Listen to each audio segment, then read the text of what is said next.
Okay, we will go ahead and open the meeting of the special meeting study session of the City of Pacifica City Council, June 17th, 2020 at 6:04 p.m. Before we get started, I would like to just read you a little bit about the rules of engagement here. The meeting format is conducted pursuant to the provisions of the Governor's Executive Order N-25-20 and N-39-20, which suspends certain requirements of the Brown Act and pursuant to the order of the Health Officer of San Mateo County dated June 4th, 2020, as this meeting is necessary so that the city can conduct necessary business and is permitted under the orders as an essential governmental function. So that means this meeting is not physically open. City council members and city staff are essential to this meeting. They are here via video and teleconferencing into the meeting, and there will be no physical location open to the public. The public can observe and participate in the meeting while sheltering at home via the Zoom link provided in the agenda or by phone to the dial-in number and the webinar ID provided in the agenda. You can view it via local TV, channel 26, or online at www.cityofpacifica.org/live stream. The meeting is noticed as a special meeting of the Pacifica City Council in accordance with the Brown Act pursuant to the provisions of noted earlier.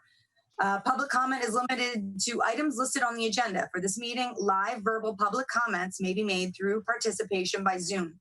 For members of the public participating by your computer or smartphone using the Zoom link, use the raise hand button, looks like this, to indicate that you wish to speak.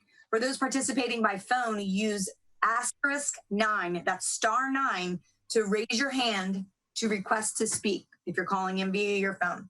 The city clerk will call on speakers at the appropriate time and unmute you to talk after calling you by screen name or by the last digits of your phone number. So you will need to know the last few digits of your phone number, or you won't know that you're being called if you're calling in via phone. So you're then going to be prompted to speak, and you're going to be allowed a certain number of minutes that I will talk to you about in a moment, imposed at my discretion. So we're going to see how many folks that we have showing up this evening, and we're going to set a time limit.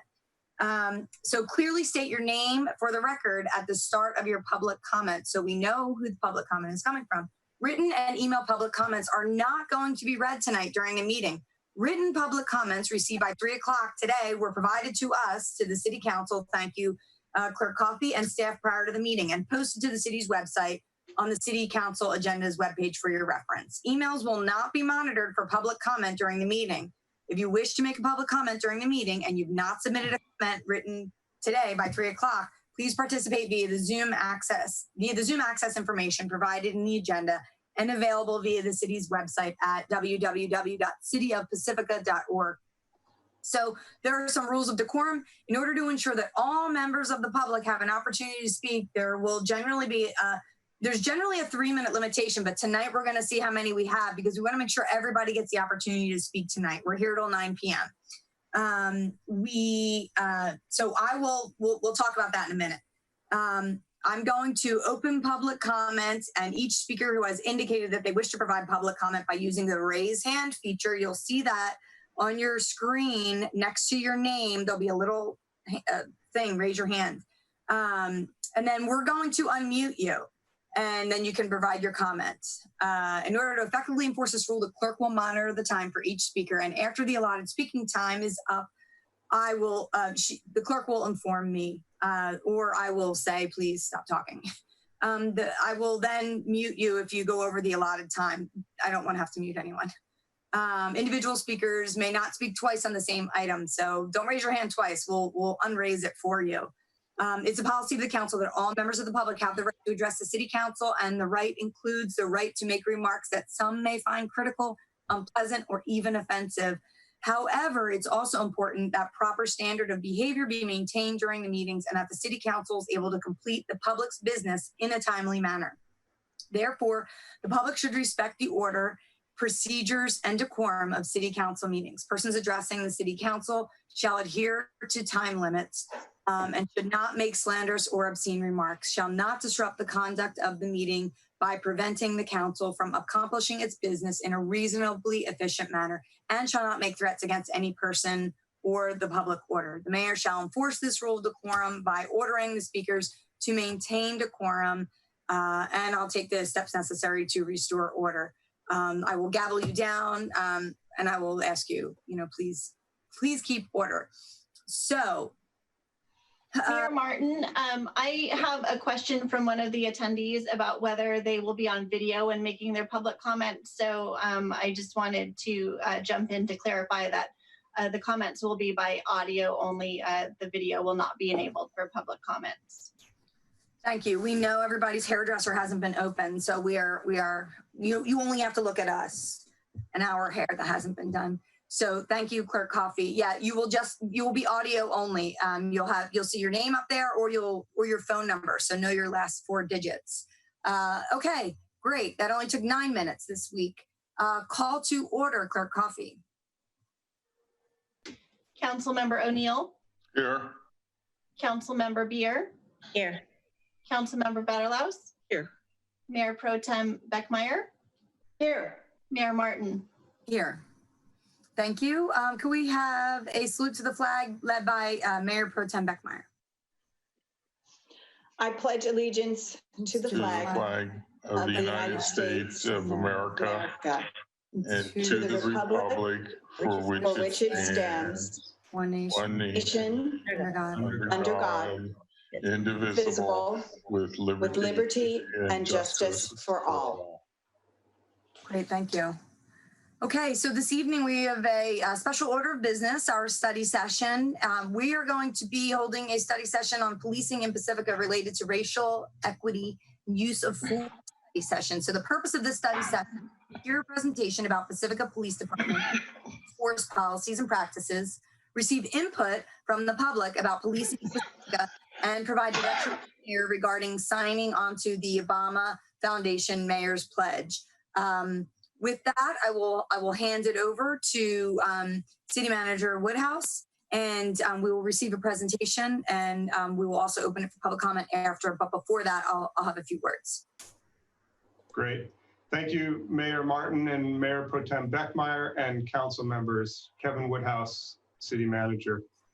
It's a solemn time and a solemn reason that we're holding this discussion tonight, and I apologize, but for my introductory comments, I'm going to actually read something that I wrote, and then I'm going to tag team it over to Chief of Police Dan Steidel to offer a presentation about information about the police department. So the killing of George Floyd by a police officer in Minneapolis and similar killings involving other Black Americans in recent history are clear and tragic examples of racial inequities in policing across the country. These examples also illuminate the deeper systemic race inequities and social justice problems that continue to plague American society and are not just specific to policing, but are systemic in healthcare, education, voting, real estate, banking, the justice system, and more. The list goes on. The recent difficulties society has felt due to COVID-19, and there have been many, are minuscule compared to the difficulties and injustices that Black and brown people have endured in American society for generations upon generations. We must all do our part in our personal lives and in our professional lives to confront these inequities. In doing so, we must question and challenge these systems, as well as be able to answer those questions honestly and be open to new ideas for improving these systems. I'm committed to this in my personal life, which is one reason I was out peacefully marching with my family on June 6th, with many of you and many in the Pacifica community.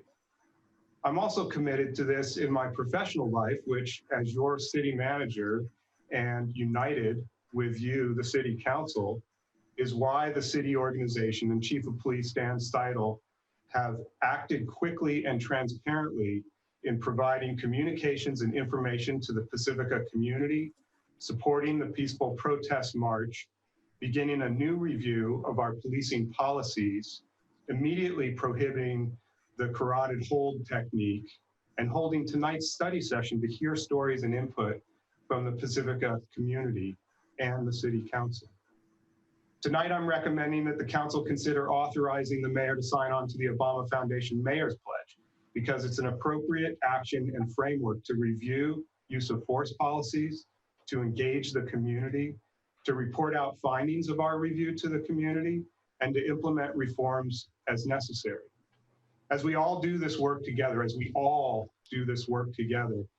it's important to understand information about policing in Pacifica, departmental hiring and culture, use of force policies and statistics, police functions and staffing levels, and more. And Chief Steidel will provide a presentation about much of this information. But more importantly, we're here to listen and absorb input from the community tonight and are open-minded about new and better ideas that make sense for the Pacifica community. The council members and the executive team know that one of the many areas of professional writing and speaking that I focus on is about organizational ethics. Excellence in organizations begins with the culture and ethics of the organization. I'm professionally committed to continual work on ethics and culture improvement in this city organization.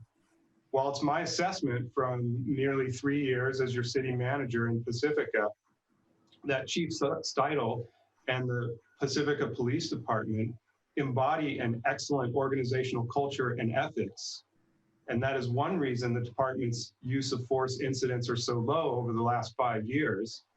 No organization or individual is perfect, and there's always room for improvement.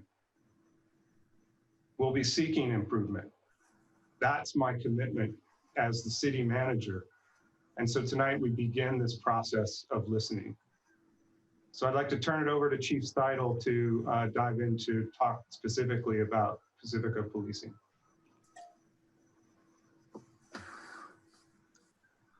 Hey, good evening. Thank you, City Manager Woodhouse. Good evening, Madam Mayor and council members.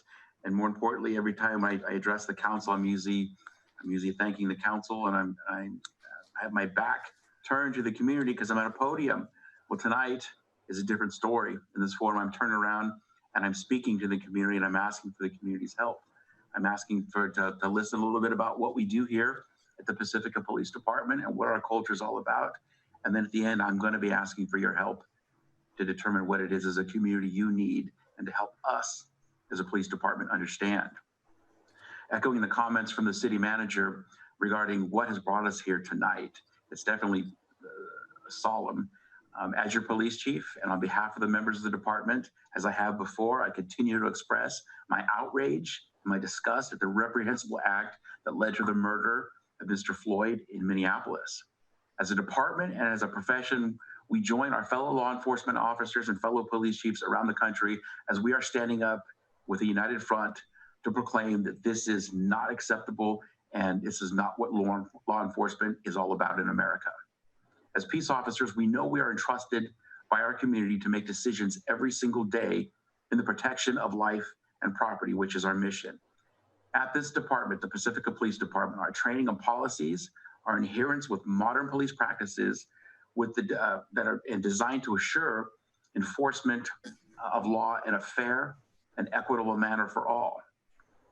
We always place life and safety at the forefront of our mission. We commit to perform at this level every day such that it solidifies the trust of our community and that our officers are committed to act in a professional manner with manner in each and every contact. We are very proud as a department, and I am very proud as well to serve this great community of Pacifica, and we will continue to do so with the highest level of ethics and professionalism.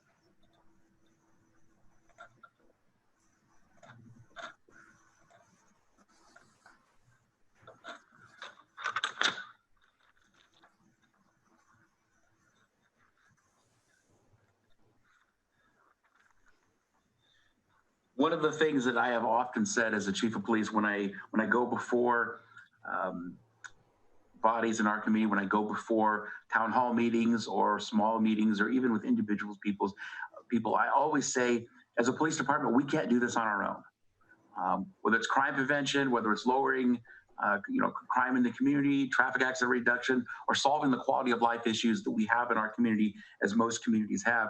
We can't do it ourselves. We need that partnership. We need to listen, and we need you to listen to us and to understand and work together collaboratively. And then that's what has led to this tonight, this desire for that community discussion that I always talk about when we have our community meetings. Part of this is the Pacifica Police Department does have a commitment to transparency. As we've already shown, as we have been trying to put forth our policies, put forth what our organizational culture is over the last few weeks, while we know we have the communities there, because we know the community is listening to us right now, and the community wants to hear what it is the Pacifica Police Department has to say. And I'm here to tell you, we are here with an open mind, and we're here to listen to what you have to say. That's what's important to us right now. Many times over the past several weeks, as we've talked about in community circles what occurred in Minneapolis, as well as we've reflected on things that have occurred in other parts of the nation, like what happened in Minneapolis, and discussing use of force and bias issues, and specifically in this instance, racial bias issues. Community members have asked me, Chief, how do we prevent this in Pacifica? What are you doing to assure that this isn't going to happen in our community? And my answer has been strongly that it's about our organizational culture from the top down, the setting of expectations, the way we ethically perform our duties, and a few of the things that I believe that I'm going to talk about this evening that are part of that organizational culture, such that they're just not policy, it's a part of who we are and how we do our business on a daily basis. The first part of that is proper hiring. We have a rigorous hiring process at the Pacifica Police Department. The idea behind that is we never lower our standards no matter how short-staffed we get. We can't reduce our standards and allow a bad apple into our department, because we know if that occurs, bad things are going to happen. Every year or two, I have a mandatory department meeting where all of my officers are required to attend. We have an inspection, and we talk about the direction of the department and what's going on in the community. And the question always is, Chief, when are we going to get up to full staff? We know we have a couple of positions open.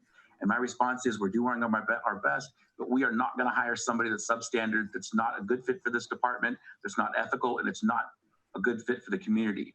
I will put all of my gear on, I tell them, and I will go on the street in a patrol car, and I will work with you and handle calls before I will put somebody that doesn't meet our standards on the street with the officers or with our community. The second portion of what's part of our culture is our up-to-date legal policies. We'll get into how our policies are formed in a few minutes, but we pride ourselves on having the best up-to-date legal policies as good guidelines for our officers that not only follow the law, but follow best practices for modern law enforcement agencies. And those policies continue to evolve as those best practices change, and as well as legal standards change.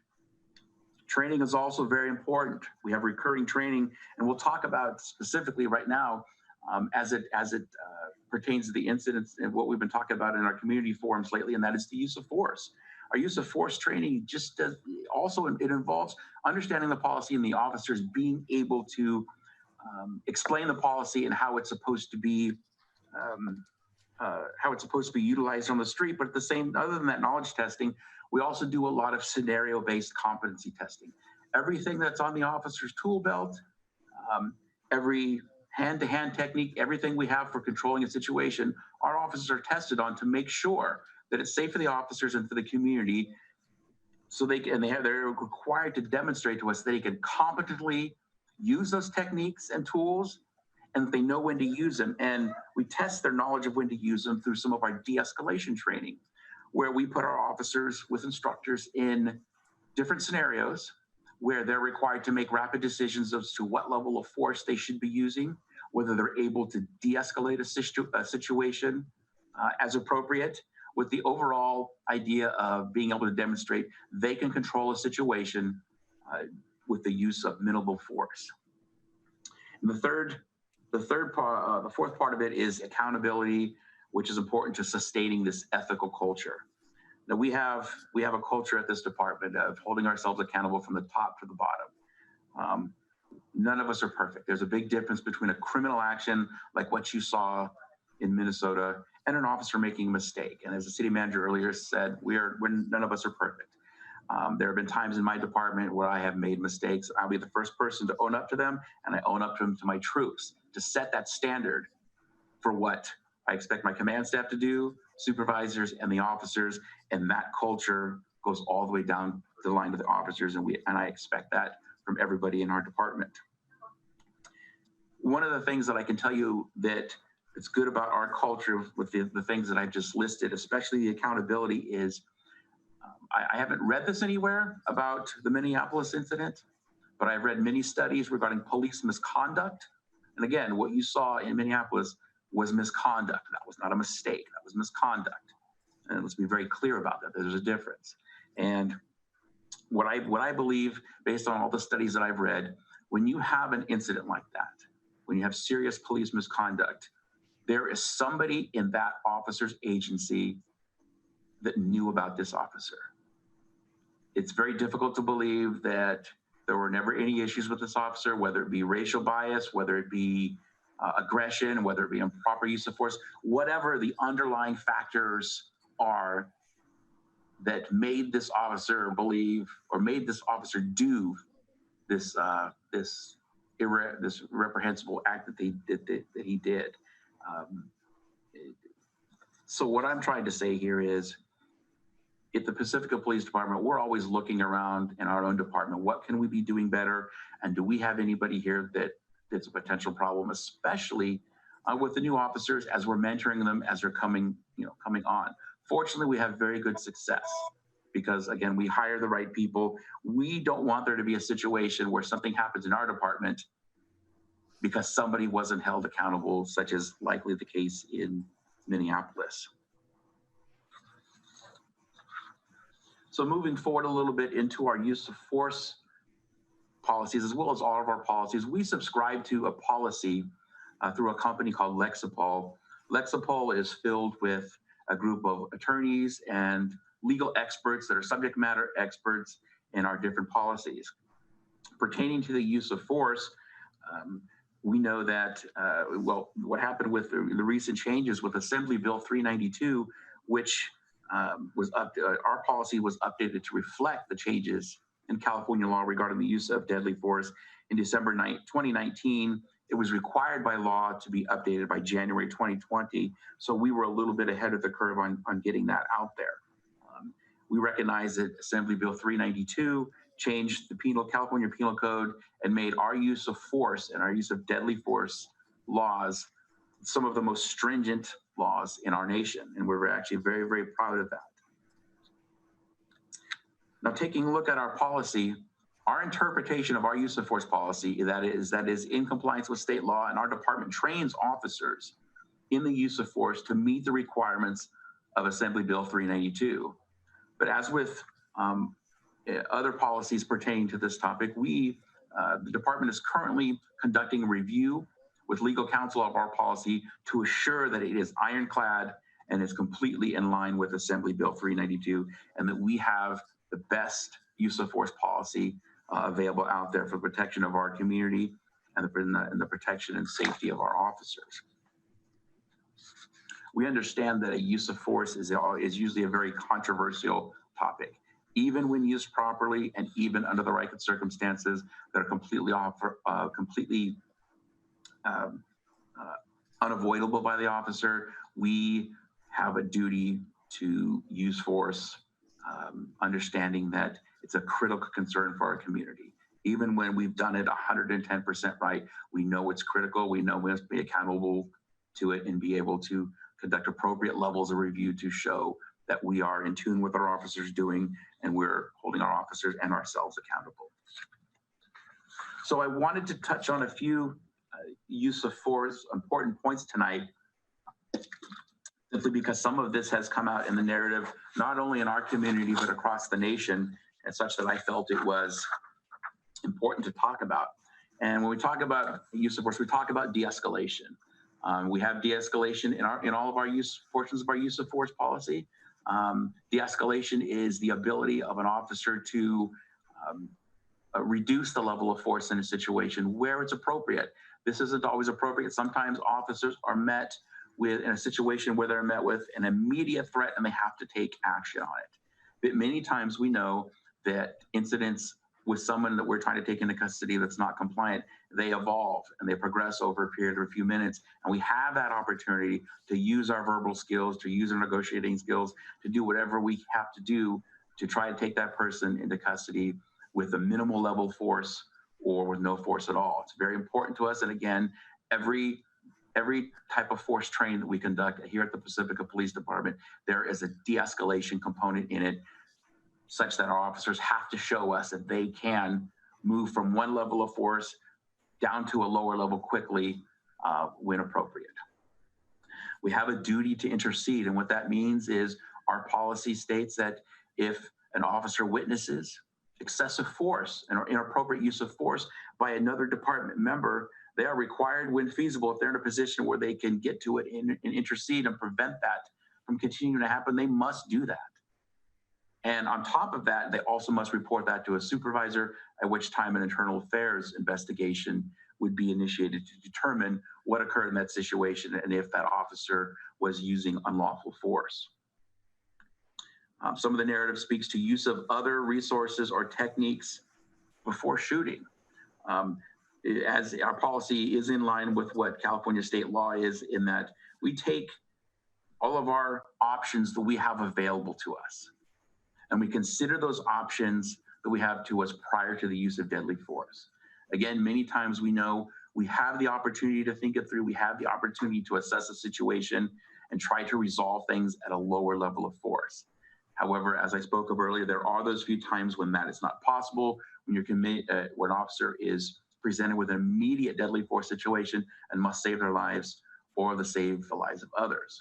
But when feasible, as is often the case, we know that, and it's in our policy, we need to take the time to use other techniques and consider those techniques. Deadly force is absolutely 110% of the time the last option that we will use. There's talk about issuing warnings before using deadly force. Well, our policy goes a step farther than that. And our use of force policies, when it's feasible for an officer to do so, we will issue, our policy requires the officer issue warnings about what's going to happen. And I'll give you an example. If you have somebody that has a weapon in their hand and you're about to use force, it's okay to tell them, if you do not drop that, this is what I'm going to do. Let them clearly know what's going on. Give them the opportunity to comply, try to de-escalate that situation. So that not only applies to deadly force, but when the officer has the opportunity and there is that time and they don't have to immediately react to a threat, they need to be giving the warning. And again, it's in our policy, we require that. There's a portion of the narrative that talks about comprehensive reporting and what that means to us. Even though our levels of force in the last 5 years are very low, we look at every single one of them. Supervisors, the officer's direct supervisor that was working with them when the use of force occurred is required to review the incident, review the body-worn camera videos, review dash cam videos, review reports, and take a look to see if they believe that the officer was in policy or not. That goes up the chain of command to the captains, who also give it a review. And then finally, it goes to my desk for a final determination where the officer wasn't in policy. And we look at it through, I always look at these types of things in three ways. One, was the officer in policy? The officer was in policy, that's a good thing. Number two, was the officer out of policy, and to what level? If I believe the officer was out of policy, then we're going to initiate an internal affairs investigation and determine what needs to occur. For a use of force issue, it would likely end up in some sort of punitive discipline up into including termination.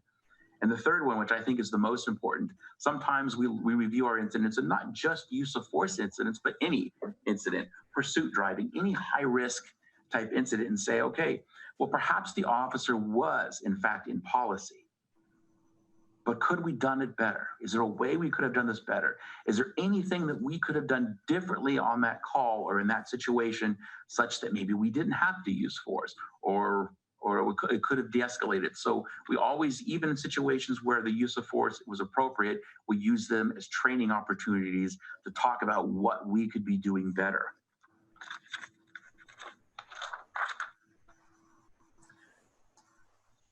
I want to talk a little bit on this one about the carotid control hold. Now, we've heard several terms out there in public in recent weeks. We've heard chokehold, things like that. There are different things. We've never used a chokehold tactic here at the Pacifica Police Department, which involves constriction of the trachea to prevent breathing. We don't teach that. It's a very, very dangerous technique, we believe, when you stop someone's breathing. The carotid control hold was a control hold that was used it's a higher level of force used to subdue somebody that was violently attacking someone else or officers. We took a look at that controlled hold as it requires pressure on the neck. It's called the carotid controlled hold because it places pressure on the carotid artery in the neck, restricts blood flow, doesn't restrict breathing. And we took a look at that when we heard some narrative in the community about it, and we looked at our policy and we said, you know, that is a very serious use of force. It's not something that should be taken lightly. But we looked at, since the days, the carotid control hold has been around much longer than I've been in law enforcement.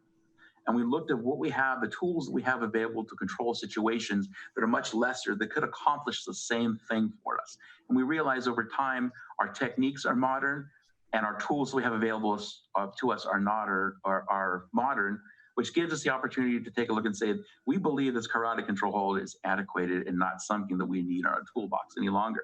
Once we had that discussion, I had that discussion with my command staff. I had that discussion also with the police officers and the Supervisor Association, and everybody agreed the same, that this is just not something that we need in our toolbox right now at all. So I made the decision to, once we came to that conclusion, to immediately take that out. The last portion of our use of force point is mental health. And they bring that up tonight because there have been several instances just in our county alone where law enforcement has dealt with folks with mental illness, and the result was bad. There was a result with use of force, and sometimes these use of force has resulted in death. There's something that's occurred in this county that's a very good thing that's occurred over the last 6 years. In that 6 years ago, when we had an incident in Pacifica where we used force that resulted in someone's death at a mental health incident, we realized that we began talking with other San Mateo County law enforcement agencies who had experienced the same thing, and we realized that we need more tools. We need some mental health tools, not just training for the officers, but we need help from the mental health profession. We're not clinicians and we're not psychiatrists. We need this help. So there were several law enforcement agencies, including Pacifica, who were founding members of the San Mateo County Mental Health Collaborative, when disciplines, anybody that you can think of that comes in contact with those with mental illness on a daily basis, we began meeting together and talking. Police officers, firefighters, doctors, emergency room nurses, clinicians, social workers, and we began talking about how we can pool our resources and better serve our community to serve the mental health the mentally ill population. And what became of that is programs that we have in place today, where our goal in law enforcement and in this collaborative is, number one, let's reach these people and work collaboratively and get these people the help they need through our collaboration, such that that crisis incident never occurs. So we never reach that day where we're dealing with somebody with a mental illness and something bad happens or a use of force occurs. That's the first goal. The second goal is, if we're unable to do that and we end up in a situation where we're with somebody in a crisis situation and we have the time to think through it, that we have mental health professionals, part of this collaboration, and a psychiatric emergency response team that we can call and bring into the incident and talk to them and have the help in us to use them as a tool. And in a serious situation where I would be at that incident, in command of that incident, people that I could talk to that would help us make the appropriate decisions and do everything we can to resolve a situation with someone that's mentally ill without having to use any force at all and have it go very peacefully. So taking a look at our use of force data, in the last 5 years, we average about 19,000 calls for service here at the Pacifica Police Department, and we're averaging about 3.5 uses of force per year, which is relatively low. It equates to 0.02% of our calls for service end up in use of force.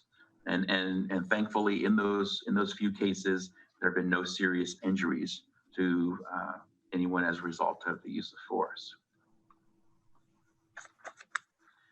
While we have that very, very low rate of use of force, it's not something that we take for granted. We know that it's something that we've strived for. We know that it's something we have to continue to train, hold ourselves accountable, and conduct ourselves in an ethical manner. We know that use of force is a big area for the community in terms of trust, and we know that we have to continue to work every day to continue to earn that trust. Now, looking at racial equity, which is dominating some of the narrative because of these incidents that have occurred around the country, and taking a look at racial equity, we have a policy at the Pacifica Police Department that specifically speaks to bias-based policing. Now, it also applies to racial bias, but it applies to every kind of bias, whether it be someone's sexual orientation, whether their gender, it doesn't matter. We treat everybody the same. And our department policy says that we are committed to providing law enforcement services to the community with due regard for racial, cultural, or other differences of those served, and that our officers are required to serve and enforce the law equally, fairly, and objectively for everyone. So in an effort to make sure that we're doing that, we understand that there are biases that we're aware of, that we have, and there are also unconscious biases, those biases that we are not aware of as people. And police officers are human beings, they have them too. And it's important in law enforcement to have that community trust to be able to recognize those biases that we may not know about, so that we are ensuring that we are enforcing the law and providing service to our community in an equitable manner. We do have recurring training regarding bias and racial bias. For us, the most recent training we had was in April 2020. We do understand at the Pacifica Police Department that we recognize that racial inequity is not just something that's in California. It's all over the nation, and it's a systemic problem. And we look at ourselves, we put our policies in place, we act appropriately, and we try to earn that community's trust every day. But we understand that that's not enough. We understand we must continue to communicate with the community and look for ways to better earn that trust and become part of the solution. We want to prevent from being the problem by having good practices, but we need to actively become part of the solution. And part of that is what we're doing tonight by having this communication. And I have to be honest with you, looking at this type of racial equity and racial bias, most of you can tell by looking me at the screen that I'm an older guy. I'm a 51-year-old white male. I'm a police chief. I have a good education. And if I were sitting here talking to somebody whose skin color was a different color than mine, it would be quite insulting if I said I understood what they're going through, under what they're talking about. Because given who I am and the color of my skin, I would highly doubt that I've ever been the victim of racial bias. And if I ever been the victim of it, I certainly didn't know it. And many of us in this profession are in the same position. And it doesn't, and in many professions as well. It's very, very important to us to listen, to try to understand what people's experiences are. We can better serve you as a community if you're willing to share your experiences, tell us what you're going through, and tell us what you think about things, and that's going to help us better serve you. So taking a look just a little bit about our department and how our department is comprised for the public's information, we do have 33 sworn positions, which are peace officer positions. That's what sworn means. 31 of those are currently filled. 2 we haven't filled. We are having some difficulty right now finding quality candidates. Again, we're going to work a little short until we get the appropriate candidates for those positions. We have 3 full-time support staff. Those aren't sworn. Those are civilian worker, people that work for us. We have 2 part-time support staff and a whole bunch of volunteers. We are so leanly staffed, we would have a difficulty in our support division keeping our head above water if not for those good volunteers that donate their hours to the police department. So there was a study that was conducted by the city in 2018 that reflected the Pacifica Police Department was 29% lower in terms of staffing than 5 similar sized police departments in San Mateo County. And looking back from back to 1989, comparing to where we are in 2020, the police department is 38% lower staffed than they were. Looking at some of the services that the Pacifica Police Department provides outside of our normal patrol services, we call specialty assignments. These are assignments that in larger police departments with more staff are often completed by specialty units within a department or individuals that are assigned to do nothing but work on these problems. Some of those collateral assignments are crime prevention, neighborhood problem solving, traffic enforcement, major collision investigation team, school resource officer, surge community emergency response team management, emergency management, crisis negotiations, regulatory services such as alcohol enforcement, massage therapy program, cannabis enforcement and cannabis licensing, coordination of our volunteer programs, homeless outreach team liaisons, domestic violence liaisons, as well as narcotics task force and narcotics enforcement, gang task force and intelligence, traffic enforcement through grant-funded efforts, and alcohol enforcement via grant-funded efforts.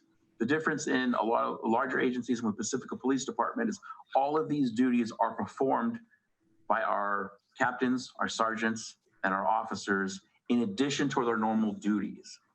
So if someday we were to stop providing this level of service and stop providing these programs, we would still need the same number of officers that we have right now, because we have the number of officers right now to handle the calls for service and keep the community safe. So yeah, it's a good opportunity for us to explain to the community how it is it works. We don't have extra personnel for all of these assignments. These are officers who just want to make the community better and want to put in the extra time and specialize in something different in additional to their normal patrol duties. Now, people have often asked me about what our staffing level is like in our patrol division. Patrol division is the uniform officers, the officers that are in patrol cars every day. So in average, between 7 a.m. and 5 p.m., there's sergeant work, and you have 3 officers on an average day, a 4-hour period. In the evening, when it tends to get busy, we may have as many as 6 officers, and then down to 5 until 2 a.m., and then we go down to 3 officers, and between 4 and 7 a.m., we have 2 officers and 1 sergeant. 2 officers to patrol a community of almost 40,000 people and 12.5 square miles. And the purpose of this is not to claim woe as us because we don't have a lot of people. It is just to show the community how we operate and what we're doing to try to keep them safe and to show them what the staffing looks like. So moving forward with this process, with the process and what the city manager has already talked about tonight in terms of how we're asking the council to proceed regarding the Obama Foundation Mayor's Pledge. We believe this is a good step and something that by having this meeting tonight, we're already participating in. The first portion of the Mayor's Pledge is for the mayor to pledge the review of our use of force policies. We've already begun that, and again, this is the first step in doing that. Engaging the community by including a diverse range of input, experiences, and stories in that review. And then we will report back on the findings of that review and seek further community feedback. And then finally, if necessary, reform police use of force policies.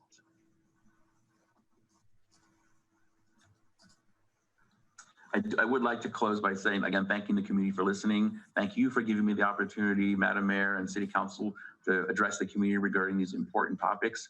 And I commit to this community that the Pacifica Police Department maintains our commitment to maintaining our public trust and transparency. And as I've always said and continue to say, your chief of police is always willing to participate in open, candid communication with our community members, whether it be in groups or whether it be in individuals. And now that I've had the opportunity to speak, I look forward in the next coming period of this meeting to listen to Pacifica tell us what we need to know. Pacifica, I'm your chief, and we're listening. Thank you, Chief. And I want to thank Chief for putting together just quick responses immediately for the last 2 weeks, and City Manager Woodhouse too, and acting quickly. And it's the reason why we're here, because all of the other council members also understand that this is an important topic that we need to keep on having. And when I say keep on having, I feel like sort of we've been having it, but here we are. This is not, this is only the beginning, really, of the community engagement that's one of our core values. And so before we open it up for public comment, I see some hands are raised. Now's a really good time to start raising your hand. I want to inform people that the Q&A feature is enabled on this on this webinar. However, we are going to treat that as more of a supplement, as a public comment. We're not going to have a two-way Q&A discussion. So the recommendation is raise your hand and ask that question in your oral communication so everyone can hear that too. And we're going to try to get to as many answers as we can this evening. And if not, we will treat it as a follow-up to this evening's study session. Councilmember Beer, did you have something? And I was going to ask about the Q&A, just because I feel like there's a lot of really solid questions in there, and some of them that I was going to be asking too. And so I was concerned about that because I think it's super important that we get to those questions at some point in time. And what will that look like? Yeah, I think for starters, I see a lot of the folks who are entering information there are also raising their hands to speak. So that's really great for people to hear that too. We want everybody to be able to hear that because there's also some people who have dialed in. So if you get the opportunity to speak this evening, please ask that question. And if we don't get to the answer tonight, we will treat it like a public comment. So we'll all receive that information, and we're going to try to follow it up after our study session. City Manager, does that make sense? Yeah, Mayor Martin, what I was going to say, which is a great question, is there will be a lot of input and a lot of listening that we need to do tonight. And the intent and part of the Obama framework is that we will take all that input and we will do research and look at our policies and then report back out to the community. So I could envision, in that report out, being able to respond to the various questions. We're not prepared tonight to do a deep dive on any one particular policy and debate the pros and cons about that policy or a Q&A back and forth with the public. Really, this is more of the starting listening session that we need to engage in. So there will be follow-up, and they're all great questions, and we'll treat them as input as well as the verbal comments that we'll hear. Yeah. Okay, thank you. And it looks like somebody lowered their hand. I'm going to talk about time in a minute. So Councilmember Vardalos? It looks like a lot of the comments in the Q&A are from an anonymous person, and it makes it really difficult to get back to the person. I can understand wanting anonymity, but it makes it hard to get back to a person if we don't know who it is. Well, maybe we can treat it in the minutes summary or something like that, at least that it was submitted. Because there are a lot of questions that way. Yeah, I see that. Mayor Pro Tem Beckmeyer? I was going to suggest that perhaps if there's time or if this works for your plan for tonight's meeting, one of the staff members could perhaps read the Q&A questions into the record. Because I don't know if people watching PCT, for example, would know what those questions are. Yeah, and so that's a great Councilmember Beer. Yeah, that's a great recommendation. And so if those questions don't get asked by a hand raise, we'll have the others read into the record, or I will do that. So I'm seeing approximately 56 attendees. If everyone got 2 minutes, we'll be here. If say we round it up to 60, we'll be here for about 2 hours. I'd like to ask the council if we could limit it to 2 minutes, our oral communications, and also 2 hours for this evening, because again, this is just the beginning. Do I have a consensus on that? My head nod? Can I say something? There's only 15 hands up. So no, I understand that, but some people will start to raise their hands once the night goes on. It's not capped right now, so people could still join. People could be like, hey, I do want to say something. So if there's only 17, so there's more hands being raised as we're talking. Mary, once you started 3 minutes, everybody would have to get 3 minutes. So that's why it's kind of easier to start at 2. Okay. Yeah, I'm not opposed to it, but I do, this is a 6 p.m. to 9 p.m. study session, and we want to give everyone the opportunity to talk. So if we're going to have to end it at 9 and everybody hasn't talked, so yeah. I'm just going to say that that's okay with everyone. We'll do 2 minutes this evening. And we did receive public comments too, so we're receiving them and reading them also. We're not reading them into the record tonight. So are all other council members okay with me opening to public comment right now? And then can ask our questions if they haven't come up or something. Okay, great. So Clerk Coffey? Yes. So I'm just going to wait a moment while we bring up the timer, and I see hands raised. I'm going to call kind of the next three up, and first we'll have Suzanne Moore, followed by Nora, and then Julie. I just have first names for them, so I am going to allow Suzanne Moore to come up and speak now, and then I just wanted to remind folks that we will be hearing from you by audio only. And your video will not be enabled. So your name as it appears on the display may come up on the screen for others to see, but your video will not be enabled.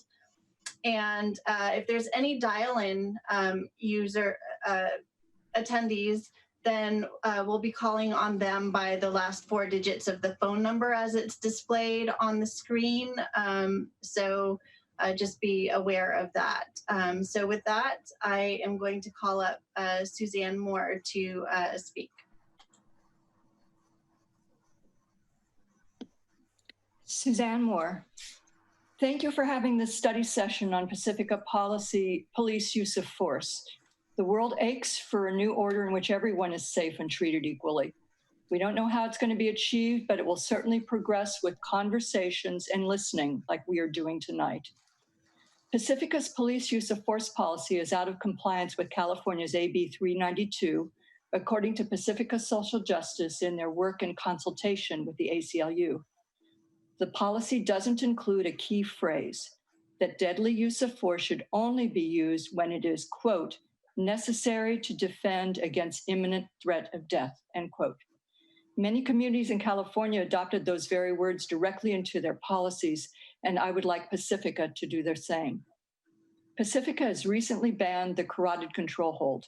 We are obviously heading in the right direction. Pacifica should also ban the following within our city: tear gas, tasers, use of pepper spray, rubber bullets, and firing from or at moving vehicles. These tactics have caused past suffering and death in our nation, and there's no place for them in Pacifica. Lastly, Pacifica could create a volunteer citizens commission to review any future public concerns of our police department.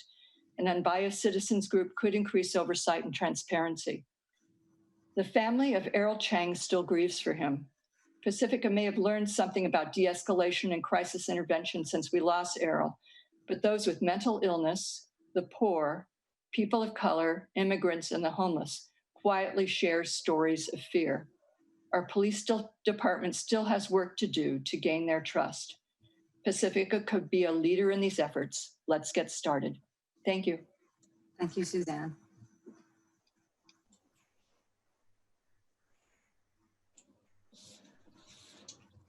Okay, the next I have up is Nora, and just as a reminder, if you could state your full name for the record when you begin your comments, and I'm bringing Nora up to speak now.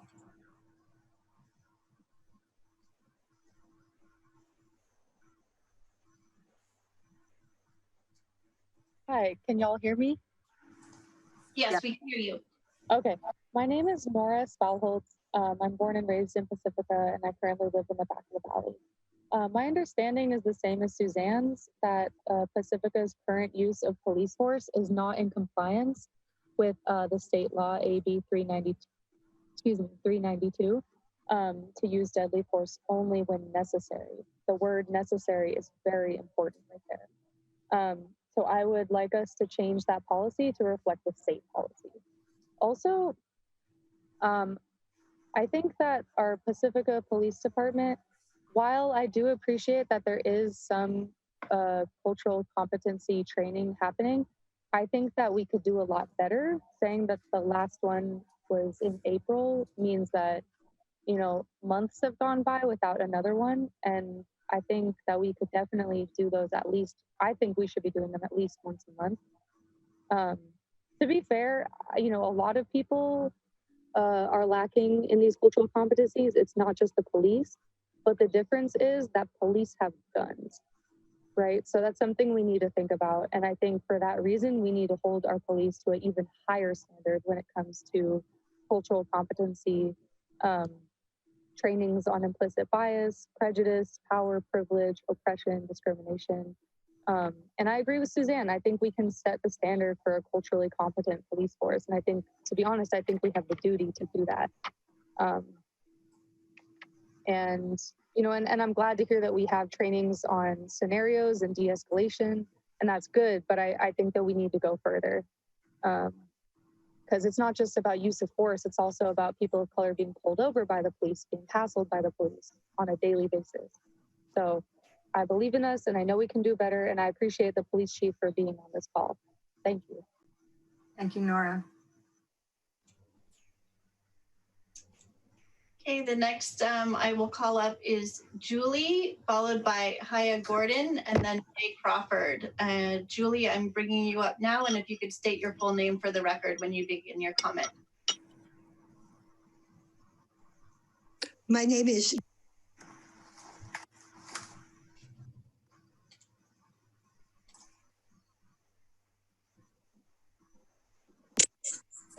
I'm a member of, I don't know if you heard me.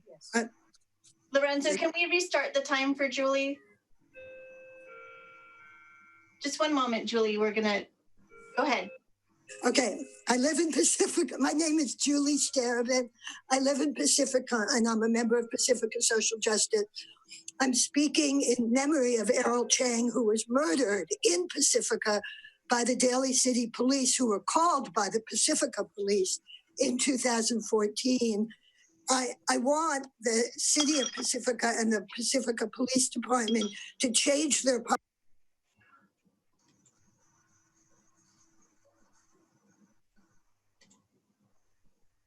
She's muted again.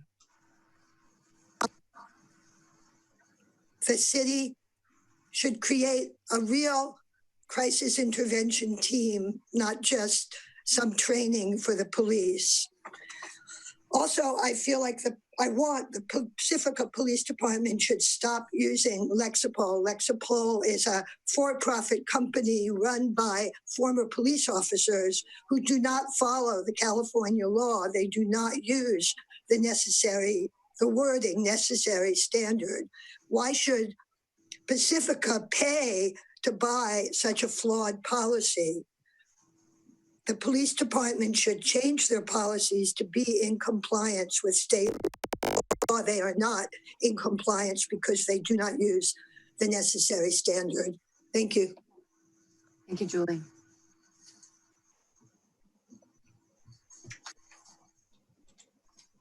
Okay, next we'll have Haya Gordon. Haya, I'm going to bring you up to speak.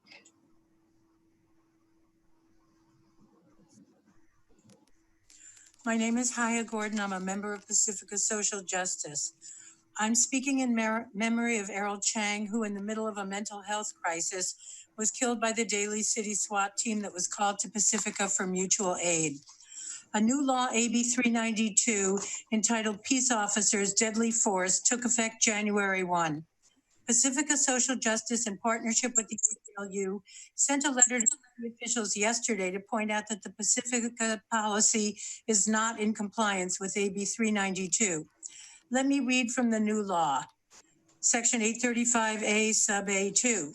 Quote, as set forth below, it's the intent of the legislature that peace officers use deadly force only when necessary in defense of human life, unquote. This wording is called the necessary standard. In other words, the standard for use of force is only when necessary in defense of human life. It's just 8 words. It's very clear.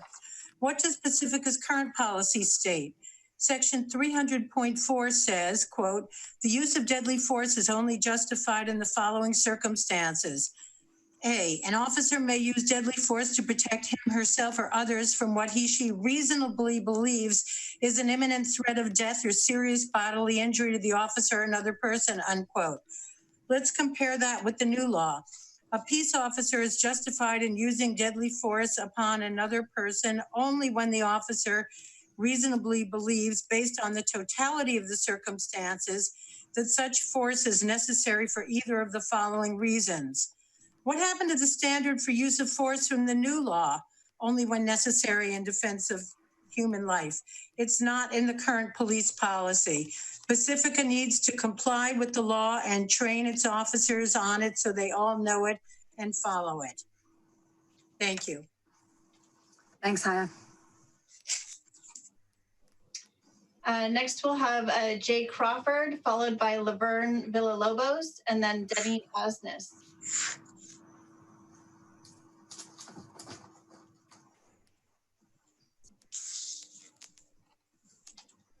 Unmute. There we go. Assuming you can hear me. We can hear you. Go ahead. Okay, great. The previous speaker set the stage. She talked about Section 835A of the Penal Code, which is where 392 was placed in our laws. And she read part of subsection 2. It is the intent of the legislature that peace officers use deadly force only when necessary in defense of human life. However, it continues. In determining whether deadly force is necessary, officers shall evaluate each situation in light of the particular circumstances of each case, and shall use other available resources and techniques if reasonably safe and feasible to an objectively reasonable officer. The necessity part speaks of intent. The rest of the law speaks of how that intent is to be achieved. And over and over and over, it uses the standards of a reasonable officer. You need to read the whole law. Now, I posted in a Q&A, and I might not have my name next to it, leginfo.legislature.ca.gov. That takes us right to the state-sponsored site that lists every law applicable in California, and it's up to date, including the ones that are pending. If you go to that site and you type in 835A of the Penal Code, you can read it for yourself. Okay, it's all there. And having reviewed the policy, we're in line. Thank you, Jay. Next up, I have Laverne Villalobos, followed by Denny Osnes, and then Victoria Becker. And I'm bringing Laverne up to speak right now.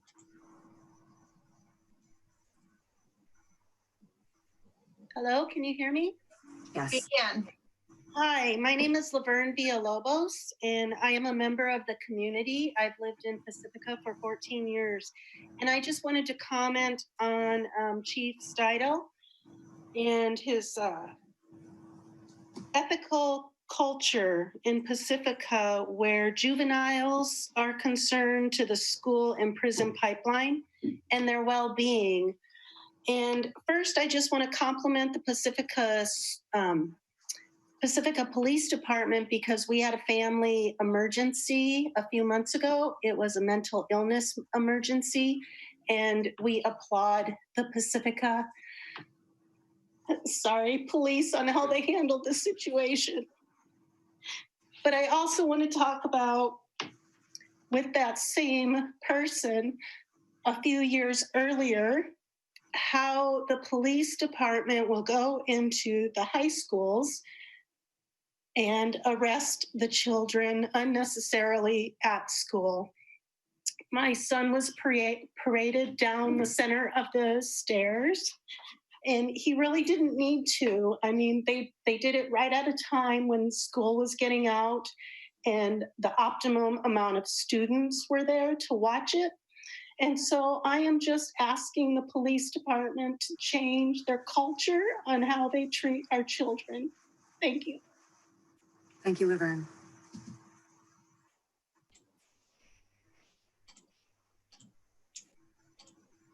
Next up, I have Denny Osnes, followed by Victoria Becker.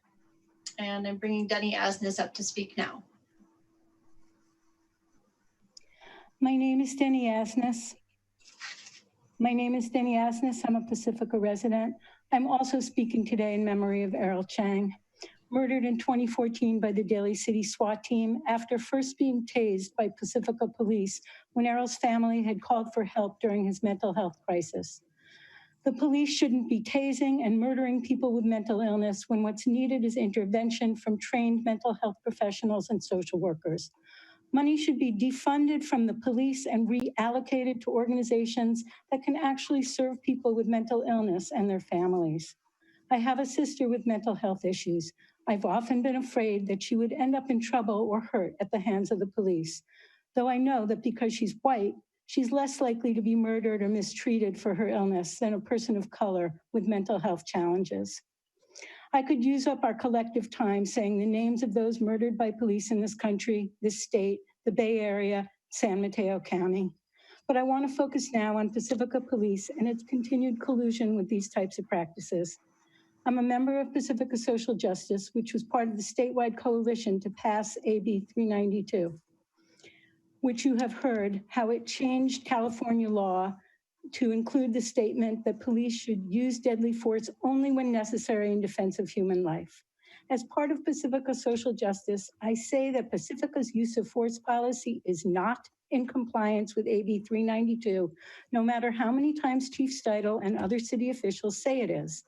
Either they're unaware of the Pacifica's policy lack of compliance with state law, or they're deliberately misrepresenting the policy, both of which are quite alarming.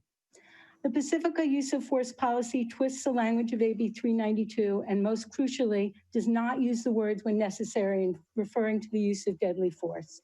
This is wrong legally and morally, and a change needs to happen now. If the Pacifica police want to continue presenting themselves as on the side of justice, the least they need to do is change their policy to conform to state law. Please don't try to pull my time. Thank you. Sorry, Denny, thanks. That's okay, thank you. Next, I have Victoria Becker, followed by Dee Gold, and then Shauna Cook. I'll bring Victoria Becker up to speak now.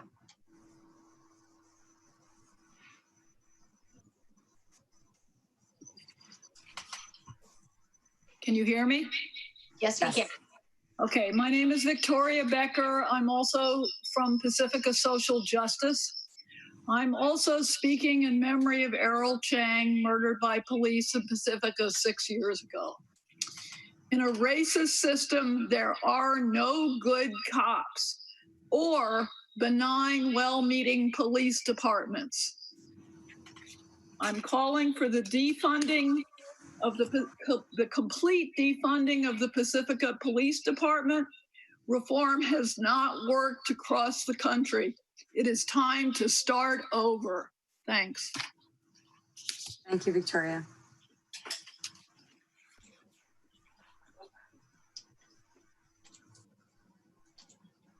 And next we'll have Dee Gold, followed by Shauna Cook, and then Delia McGrath. I'm bringing up Dee Gold to speak right now.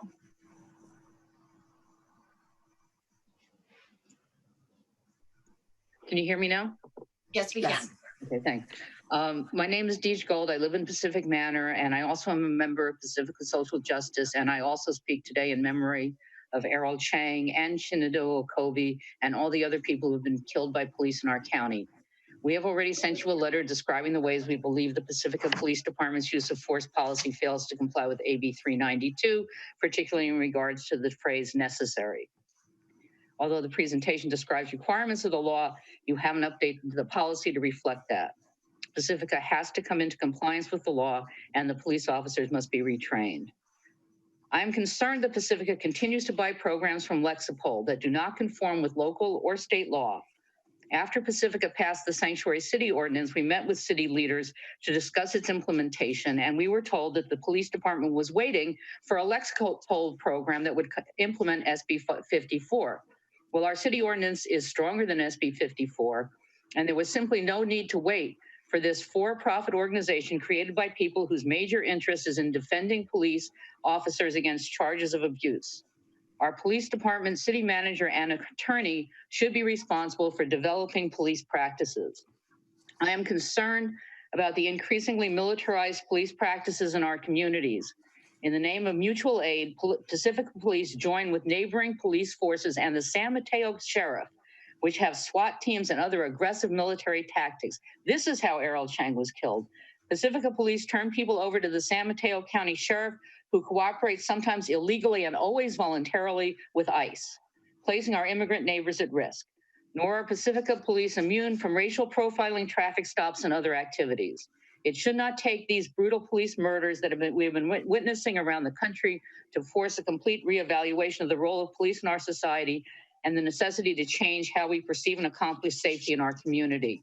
More people with guns, whether in uniform or not, do not make us safe. Thank you.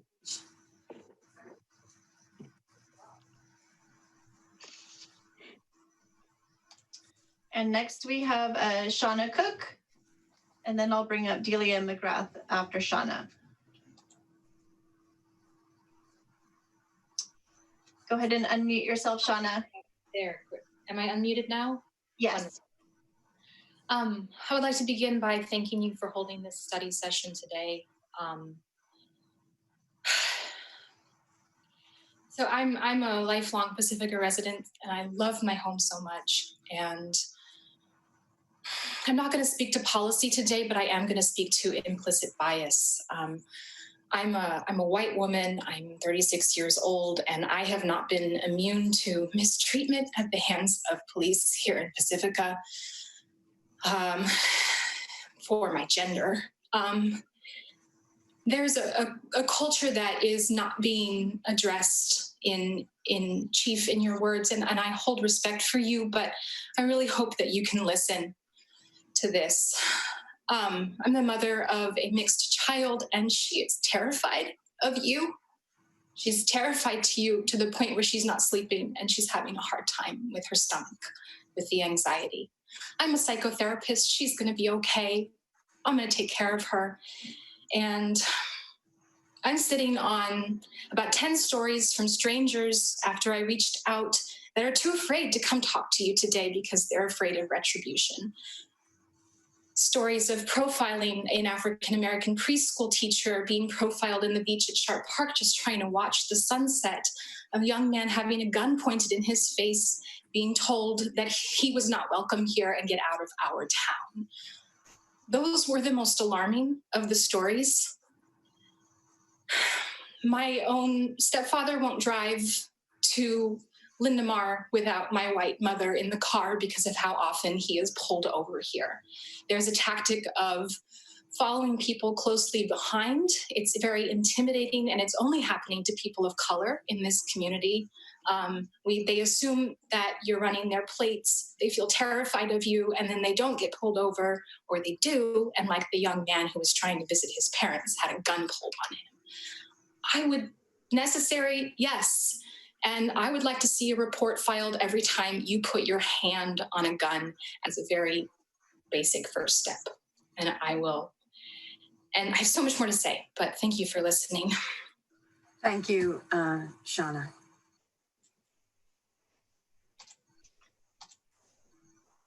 And then next we have Delia McGrath, followed by Blue, and then Kirsten Andrews-Schwind.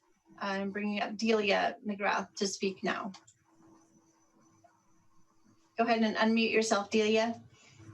Yes, good evening. My name is Delia McGrath, and I am planning to turn my 2 minutes over to Ahmed Al-Khatib, who is like my grandson. He lives with me, and he would like to speak from personal experience. Thank you. Hi, thanks so much for holding this, and thank you, Chief Steidel.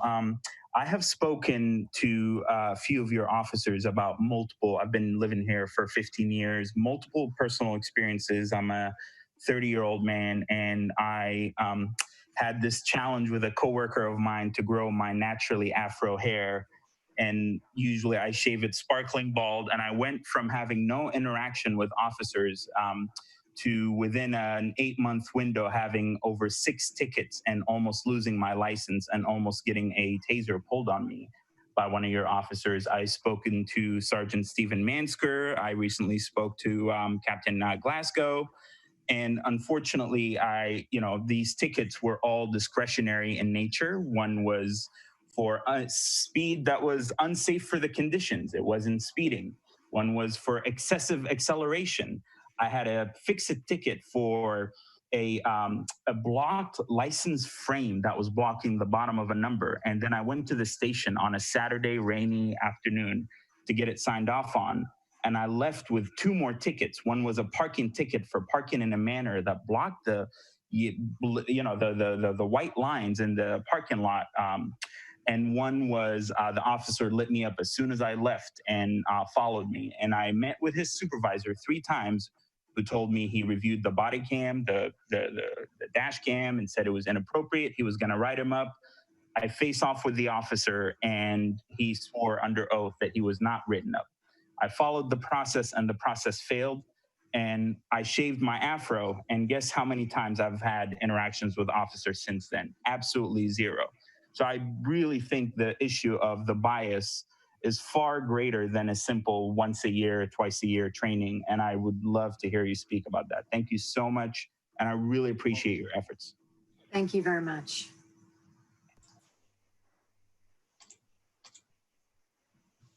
And next we have Blue that I will bring up, and then Kirsten Andrews Schwind, followed by Lulu Thrower. I'm bringing up Blue, and if you could unmute yourself and state your name for the record. My name is Blue Murov, and I live in Pacifica, and I'm also a member of Pacifica Social Justice, and I'm speaking in memory of Errol Chang tonight. I want to know, why doesn't the Pacifica Police Department's revised use of force policy include the necessary standard? To truly be the best use of force policy, it needs to be in compliance with AB 3392, and the necessary standard is a vital part of that law. I think the police department needs to ask people, why don't you call the police, to understand what's really going on. I also would like the police department to stop contracting with Lexipol. And I also think that the police department should never call the San Mateo County Sheriff's Department for mutual aid, not ever. Because they have been proven to not understand the use of force. They turn people over to ICE. It's just wrong. Thank you. Thanks, Blue.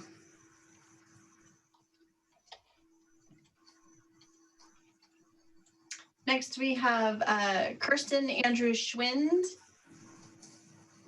and followed by Lulu Thrower, and then B Kids 27. I'm bringing up Kirsten Andrews Schwind to speak now.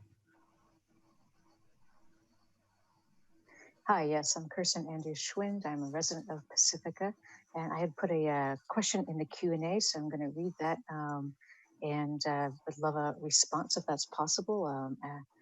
Does the department keep statistics on the race of people who are involved in traffic stops, other stops, tickets, and arrests? And are those statistics available to the public? Thanks, Kirsten. We're going to try to answer questions at the end.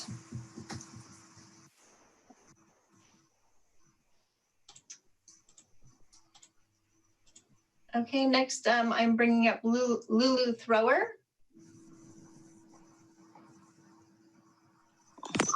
Hi, my name is, my real name is Lauren. My nickname is Lulu. I'm here today because I'm concerned for the safety of Black, Indigenous, people of color in our community. I'm also here to learn about more of Pacifica Police Department's work, and I'm glad we're having this meeting. It's long overdue. I want to speak on the city council member Sue having an issue with people being anonymous. I think that speaks volumes to how terrified people are of police right now. And it also speaks volumes to how out of touch City Council is and our police department with these internal and deeply painful experiences that our community is having with police officers, which disproportionately affect Black and Brown community members. With that being said, I want to run through some quick questions before my time is up. I'm concerned about the effectiveness of Pacifica Police Department's mental health task force. I want to know more about the training requirements. What are they and how long? How is success measured? Does policy require an armed officer to first secure the scene before the mental health care team can be called? Because if this is the policy that is flawed, we need a mental health care team created outside of the Pacifica Police Department to come in and be first on the scene, someone who is not armed. And I want this to come from reallocation of Pacifica Police Department's budget. I'm concerned about racial profiling, as many of community members have shared their firsthand experience. And I'm also concerned about the police contract with Lexipol. And my time's up. Thank you. Thanks, Lulu.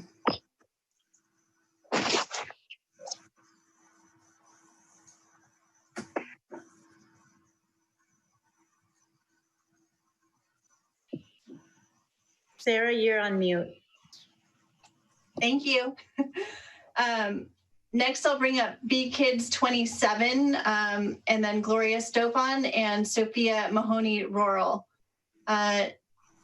I'll bring up B Kids now, and if you could state your name for the record when you unmute yourself. Thank you.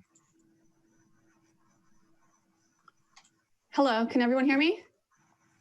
Yes. We can. Okay. Yeah, we can hear you. Can you state your name? Lunardi. Thank you. Okay, great. I am so happy to hear so many of you here representing Errol Chang. That means so much to me. He was a childhood friend of mine.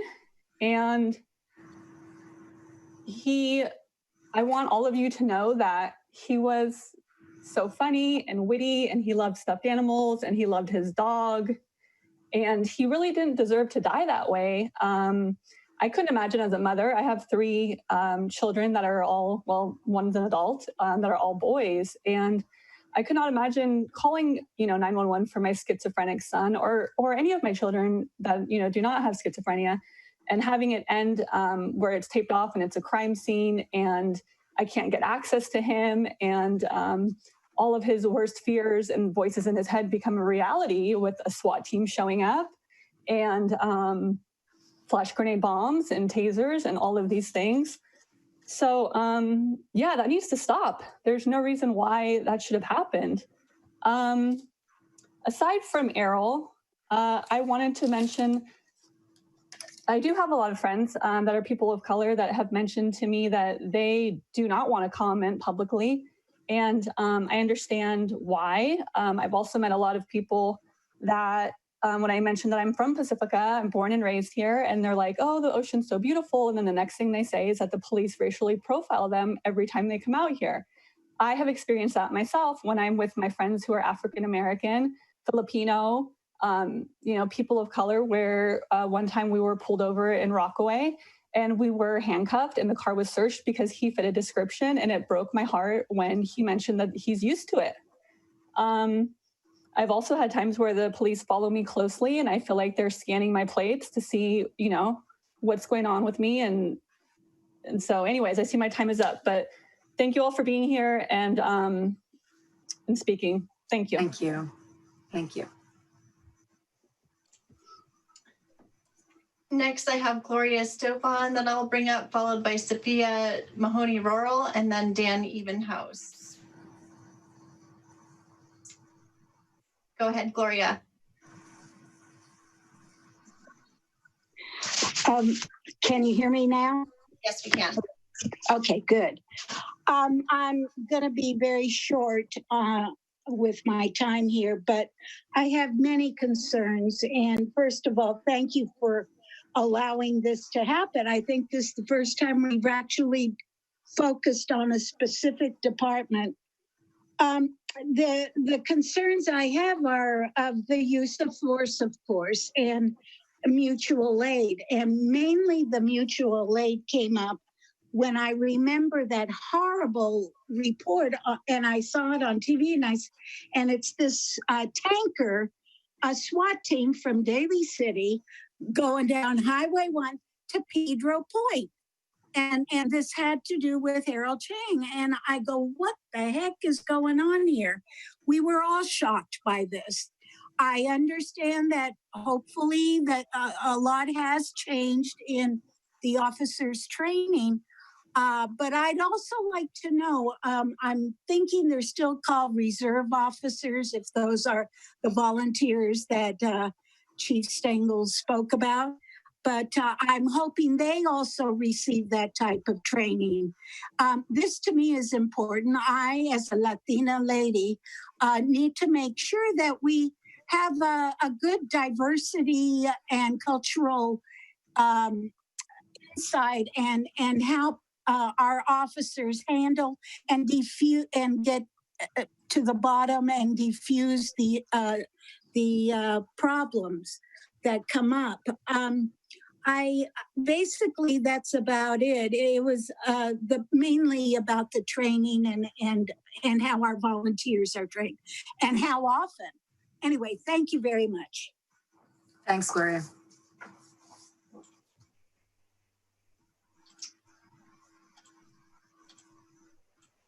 Okay, next I will bring up Sophia Mahoney Rural, followed by Dan Evenhouse, and then Clara. Sophia, I'm bringing you up right now. Okay. Thank you for holding this session. I appreciate it. And I just wanted to emphasize the many different ways that defunding the police can look and addressing the aspect of the police union. Unions are incredibly important. I'm a union employee, and it's wonderful to be able to rely on benefits for like being employed by a union. But there's a difference between a strong union and a corrupt union. And that is really what the police union has become. So just realizing that that is a force that we're going to need to take on. And speaking to the sense in which defunding the police does not, although I'm a strong advocate for it, does not mean that I hate police officers, that I hate, law enforcement of any type. It's that it comes from a long and storied history of structural racism. And even with supposed reforms that are supposed to, really change things every time a new ordinance, law, any kind of regulation is passed, it really hasn't. Same incidents are continuing to happen. One of the things that I would really like to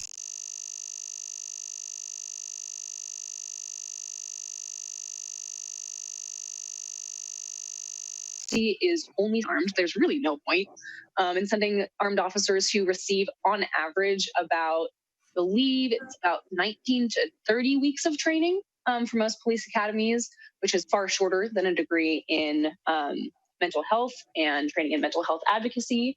I have friends who have degrees in psychology who are unemployed due to the pandemic right now, who would love to be a part of that. We, as a population of Pacifica, want to see divestment from the police department into people who are more fit for these situations.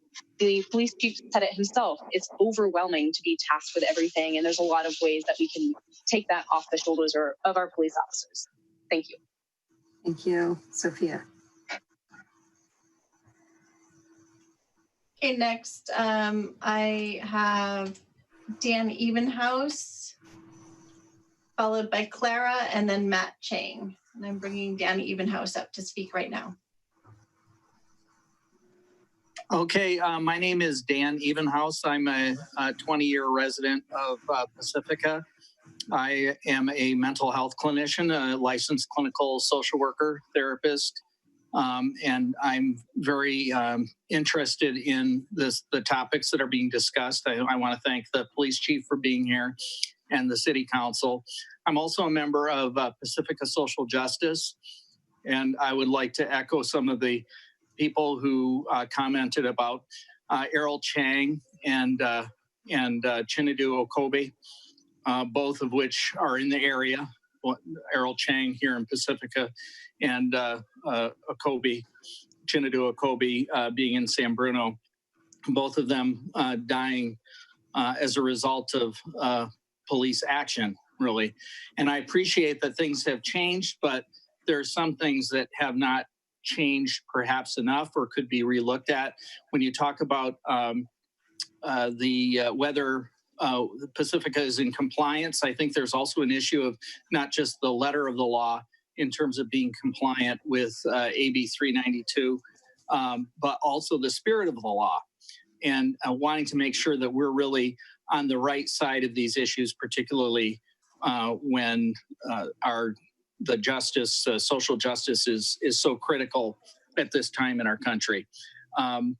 I hope you continue to do these sessions, because I think there's a lot more input that's needed from the public on this, and I think it's a good thing, but this should be just a start. So thank you. Thanks, Dan.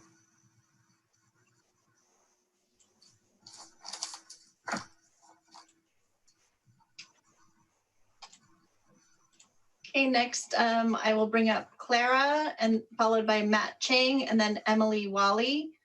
Clara, I'm going to bring you up to speak now, and if you could state your name for the record once you unmute yourself.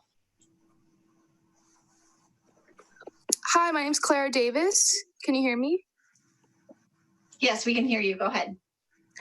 Yeah, so I am a resident of Pacifica, and I am specifically interested in knowing exactly how Pacifica is going to be divesting money from the Pacifica police force due to everyone else's conversations, as well as lots of research from civil rights activists. It has shown how police are a detriment to many Black and brown communities and people.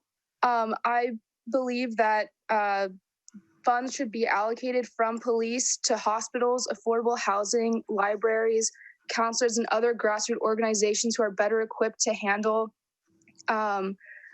mentally ill people, as well as understanding real de-escalation techniques. I believe that crime is a response to social conditions, and that these things can be better addressed through giving back to our community. Thank you. Thank you, Clara.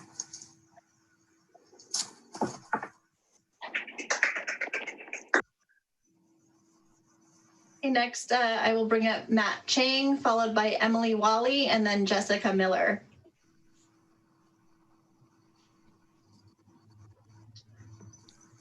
Go ahead and unmute yourself, Matt. Yes. We can hear you. Okay. So my name is Matt Chang. I'm the brother of Errol Chang, who was murdered by the Pacifica Police and the Daly City SWAT team. I'd like to thank everybody that has spoke out and not forgotten him. It means a lot to us. I appreciate Chief Steedle and the changes that they've made since they killed my brother. But it's not enough. 50% of the people killed in this country by the police are in a mental health crisis. So I ask that you defund the Pacifica Police Department, like San Francisco just did, and divert money into services for serious mental illness, which is seriously underfunded. One thing I'll never forget about that night when they killed my brother, they brought us back to the station for statements, and they were having a pizza party, eating pizza. And I watched the officers come in from the SWAT team and other officers, and they were high-fiving each other. And they were, I overheard them saying that they were going to smoke cigars. Why was that a reason to celebrate? I asked myself. And I think there's a disconnect in what we currently have is not working. And we called for help, and they thought they did a good job by killing him.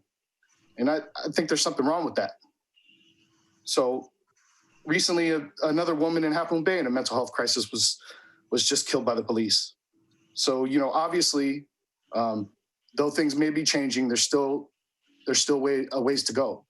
So thank you very much. Thank you, Matt. Thanks for being here, Matt. Thank you.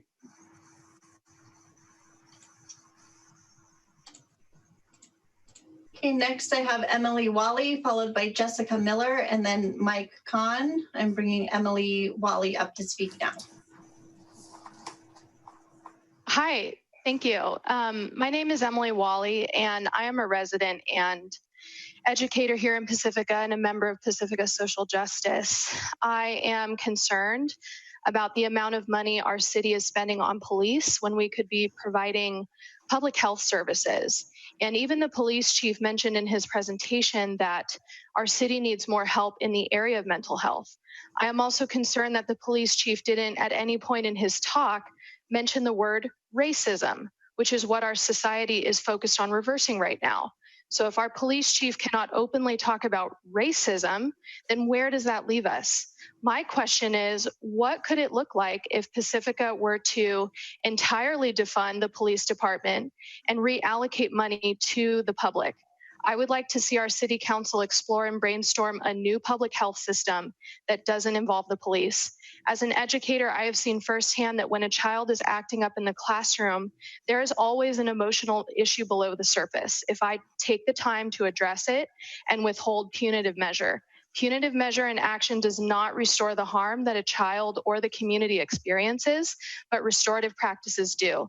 So I firmly believe that Pacifica needs to fund health services that restore the entire well-being of the community. Thank you. Thank you, Emily.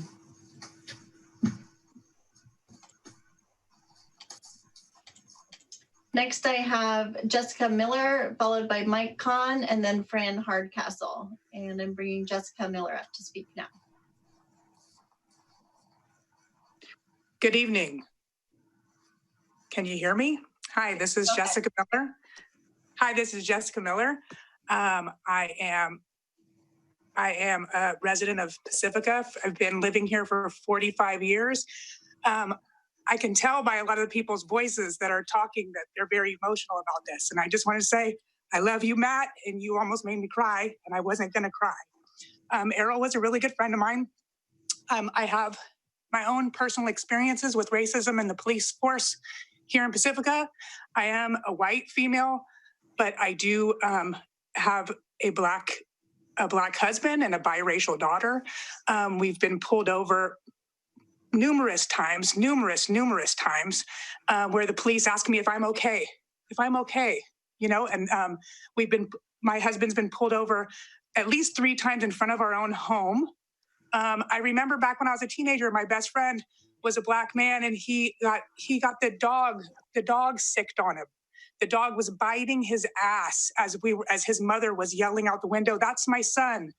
My daughter's been asked if she was one of those Muslims because she wears a head wrap. You know, there's so many things that, you know, we need to focus on, and we need to get out there. You know, I mean, I know all police aren't bad, and that's not the whole movement. The movement is about. And I think that a lot of people need to open up their eyes and get uncomfortable, and they need to see what's really going on in this world. They need to see what's really going on. Like, watch a documentary, you know, watch 13th on Netflix, you know, see what's really going on, you know? And I hope this world gets better. I really, really do, because it's scary, and it's sad, and it's frustrating, and it's maddening. And I love everybody. I'm one of those people that loves everybody. But the only thing is right now, unfortunately, for our Black community, it's not reciprocated right now, you know, and it hasn't been for a really long time. So educate yourself, you know, get in there and make this world a better place. I love you. God bless. Thank you, Jessica. Okay, next I'm bringing up Mike Kahn, followed by Fran Hardcastle, and then somebody with the screen name KM. Go ahead and unmute yourself, Mike. Hi, my name is Mike Kahn. I've lived in Pacifica for a year, and I'm a Bay Area native. I'm a white 45-year-old male. Thank you so much for having this forum. I hope this is the beginning of real change in this community. It takes us to the next level of equality. On the policing side, I would like to see a racial bias analysis of other police incidents and arrests analyzed beyond the use of force, see where we're at. And as you said in your presentation, Chief Steidel, racial inequality is a systemic problem in the US. That means we need to root out racial bias, not only in policing, but holistically across the board, or else we will not create real change. That is what has kept us where we are and why we're here today. Consider a citywide equality task force that looks at racial bias across the board, beyond the police, education, hiring, business licenses, construction permits, environmental health and safety. We really have to look at this as a whole. We can start with the police arena. I love what people have been saying. There's so many great ideas, but let's really dig in and take this to the next level. Thank you so much. Thank you, Mike. Okay, next I have Fran Hardcastle, followed by the screen name KM, and then Tiger Jazz Big Stick. Bringing up Fran Hardcastle now. Hi, can you hear me? Yes, we can. Hi, I am a Pacifica resident of 15 years, and I just want to make a couple of quick points. What I'm looking for in our police department is accountability and resident oversight. I know that the police have been thrown a lot of different things, like teachers. They have to deal with homelessness. They have to deal with mental health issues. They have to deal with family, domestic disputes. And I'd like to see those things not on their job responsibilities, but really protecting and servicing the needs of the residents as it relates to their safety. And with those funds that are allocated towards those things in the police department, to have more funds going to homelessness and all of those other things that I just mentioned. I also think that it's important for resident oversight and accountability. Another thing is to focus on de-escalation, and in doing that, partnering with us on gun control, because I think police don't have to show up with guns ready if they didn't have to fear that they're going to be shot. And it's just near impossible. It's ludicrous to think that gun control was actually passed by Ronald Reagan in the state of California. And the last thing is transparency. As to records and racial profiling, if that's an issue. Additionally, I think as it relates to transparency, when we're hiring police officers, I think it would be great if we hired people that lived in Pacifica or made them move to Pacifica, because if we saw them at Safeway, we saw them at the post office, when they drive by and say hi to the kids instead of just coming up to question us, they have some skin in the game because they're part of our community. Thank you, Fran. Thank you very much.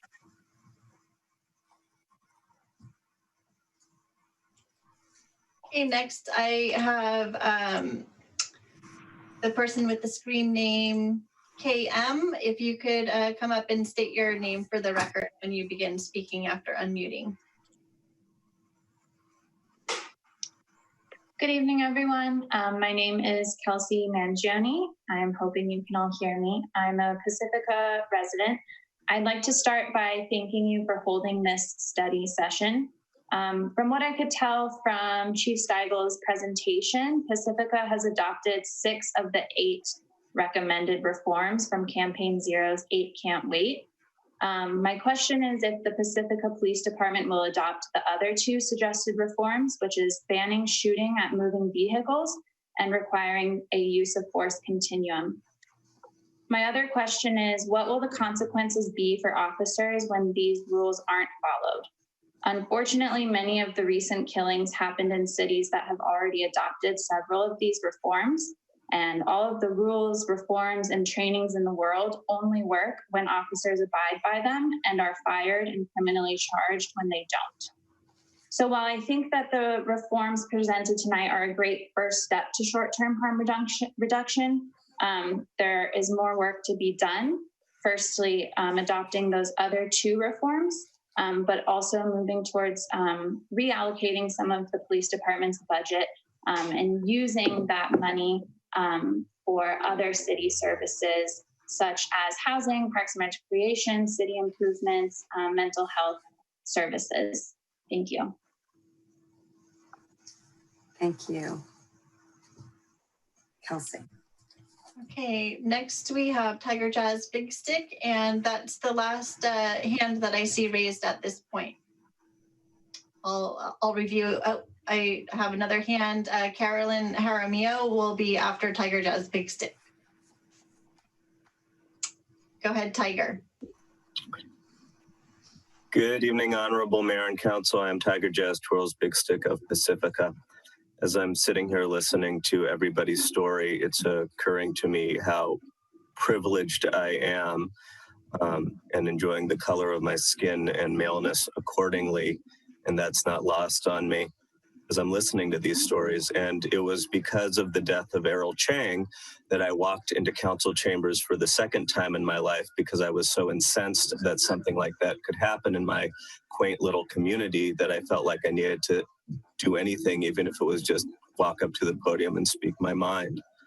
That being said, as a Safeway employee, I called the officers regularly to assist in shoplifting with mental illness. We have had issues of robbery at times in the past. And what also is not lost on me is that the police are the first people I called. Now, that being said, maybe the company could bring in security. Maybe if there were mental health specialists, they would be responding instead of police. When it gets to the point of armed robbery, I don't know. Things have happened. That also being said, once upon a time, I would not be here if not for police officers saving my mother's life. She was in a circumstance in which she was pregnant and had to lock herself in a room because of a bad circumstance. Police were called, and as a result, I got to be born. So there's two things happening in my mind right now, and some questions lingering, such as diversity of our police force. Is there a way to bring in more diversity to our officers themselves? What is Lexipol, and do we need them? And what kinds of force have been used in those 3.5 that were mentioned? Chief, it might be a good idea to reach out to some of the commentators. And I think as a culture, our goal should overall be toward evolving to a point where we don't need police, even though I'm somebody who not infrequently does on occasion call them for help. So that's where I'm at right now. Thank you very much. Thanks, Tiger. Okay, next I have Carolyn Jaramillo, followed by George Carpenter, and then Charlene Lee is the last hand that I see raised right now. Carolyn Jaramillo. Hello, my name is Carolyn Jaramillo. I'm a resident of Pacifica and also a member of Pacifica Social Justice. You have heard from several of my friends tonight speaking about the discrepancy between the police policy, Pacifica's police policy, and AB 392. And so I won't repeat some of those issues, but I think it's very important that we realize that our policy is not in compliance. Members of the ACLU have been working with us and have told us that.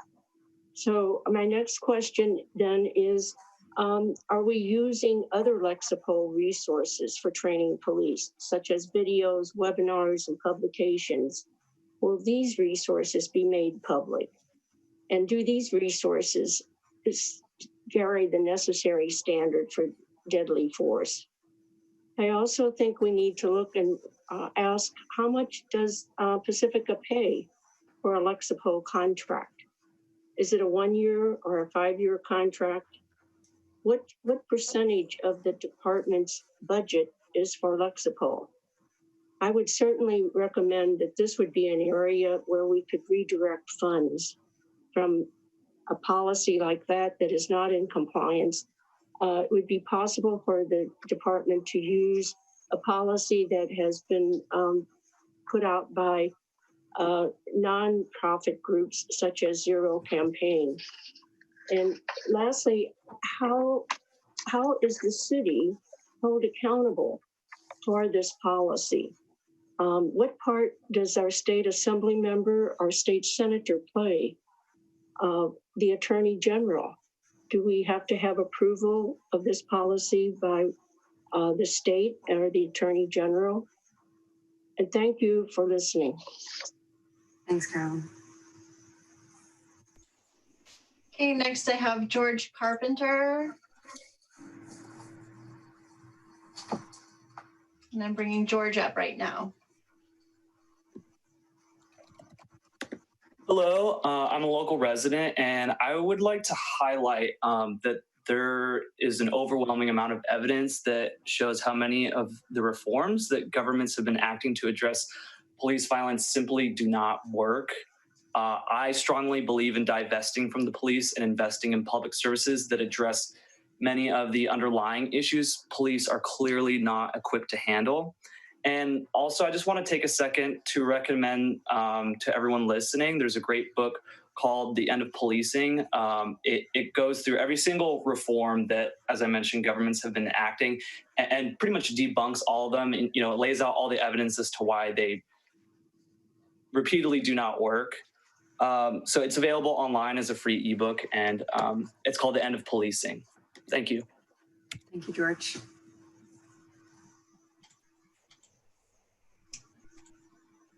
Okay, next I have Charlene Lee, and Charlene Lee is the last hand that I see raised at this point. I'll watch for more. Go ahead, Charlene. Oh, hi, this is Charlene Lee. Can you guys hear me? I guess, yeah. So thank you for having this conversation. There's one thing that always bothers me when I was taking a criminal justice class at college, and a professor actually brought in real police officer and sheriff to the class. So I found out that it was really hard for them to get into the police academy, but once they're in, they became a police officer. There were no annual training whatsoever, or like exam or recertification. So for me, I was thinking, we have so many training at work and the bank, annually, want to keep a record, but how is a police department will make sure that their officer maintain the same level of mentality and physical, as they when they first joined the force? Because after so many years that you work in the department, I'm sure you've seen a lot of things happen, and your mind may not be the same anymore. So I'm curious to know what kind of recertification they have, and is there a record that we can look at? Thank you. Thank you, Charlene. And I see a hand raised by Isabel. Isabel, if you could state your name when I bring you up to speak after unmuting yourself. Unmute. Hi, my name is Isabel Gonzalez. I'm actually a Pacifica resident for 6 years now. I just wanted to just say I've learned some things in this call, which I was rather surprised by, to hear that Pacifica does, subcontract, does leverage Daly City and San Mateo County Police Force. I've actually had personal experience with San Mateo Police Force, a family member who was roughed up pretty badly by them. So the thought that we are leveraging them is just blew my mind right now. I did want to say, I also wanted to echo a sentiment that somebody said earlier on. Sue, I don't know you. I've never met you. But I will say I was really shocked with the statement about the anonymous names on the questions, because I think that this is a particular delicate matter, and that there's reason why people are paranoid. So I think that there's got to be a way to address anonymous questions, whether it is to send out the answers to everyone on this call, perhaps, but I just was shocked to actually hear that. So just, just a couple of comments. I would like to understand accountability when, other forces are used to supplement Pacifica Police as well, because I hear all this, that they're great and that, we're trying to change policies and enforce new policies and adopt new practices. But how do you hold accountability when something does go wrong? That's what I'm trying to understand. And whether if it's a Pacifica police officer or another entity that was leveraged. So yeah, it's pretty much what I wanted to say, because I think that this has been really helpful and really informative. And I look forward to learning a lot more. I think I'll be doing a lot of reading after this to understand much more about how this all works. Thanks. Thanks, Isabel. Hey, I have a hand raised by Jason Agan, and that's the last hand that I see raised at this point. Go ahead, Jason. Hey, thanks for taking the time to have this meeting. I joined a little late, and I've been trying to take notes as I've heard people speak, but there was a couple things that got brought to my attention. I'm a building engineer by trade, and that means I deal a lot with property management and renting and leasing and contracting and subcontracting. And to find out that Pacifica PD is subcontracting, or Pacifica is subcontracting the police department, in my line of work, subcontracting is solely to reduce liability from the building owners and from the building engineers and put it on someone else. And so that's kind of worrisome.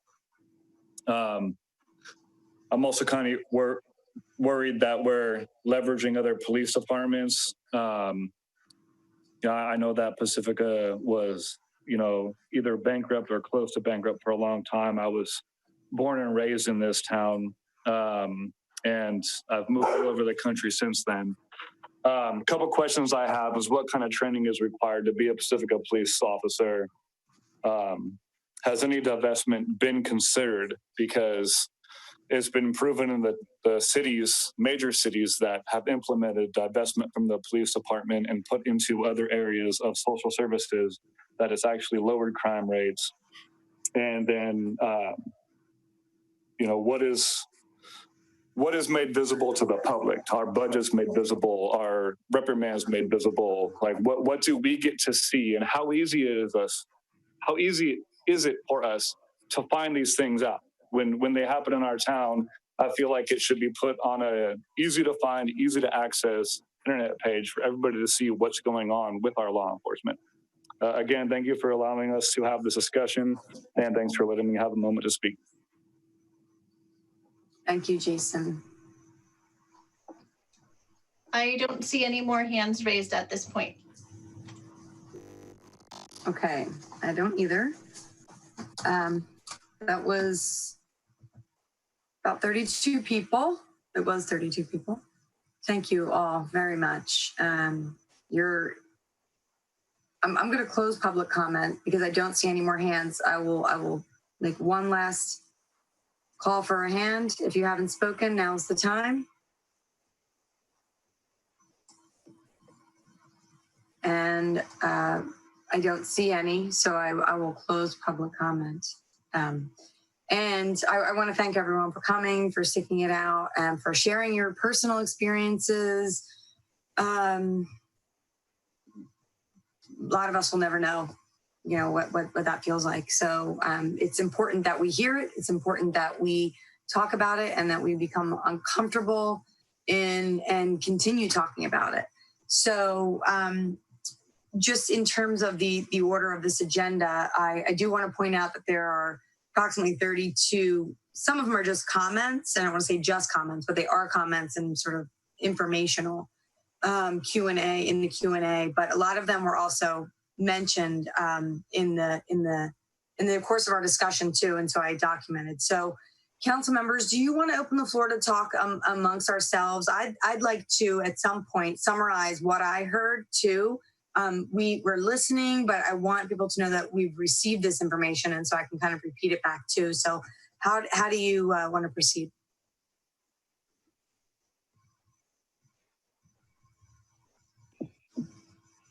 Yeah, I think we should absolutely have a conversation.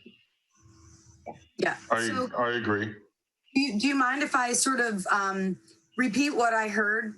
And kind of, there was a lot of the same stuff is said in many different ways. So I kind of want to summarize that for the city too. And you can email me if sort of I got it wrong, but somebody may have said it just in a different way.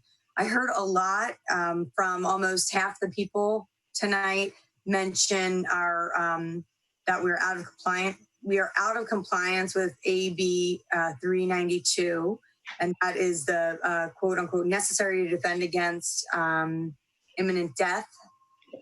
And that's a very deep and detailed discussion. I know that.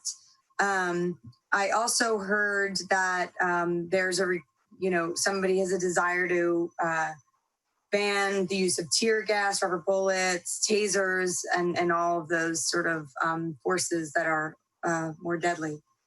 I heard from a bunch of folks, and I'm summarizing this at a very high level, that there is a desire for the police force, but also with maybe a community group, to create some sort of an unbiased citizens group to talk about and look at maybe racial inequities that exist in our police force.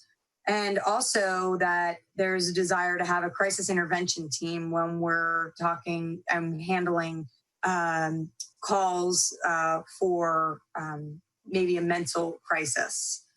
And that the desire is for only those who are trained should be those first responders on those types of calls.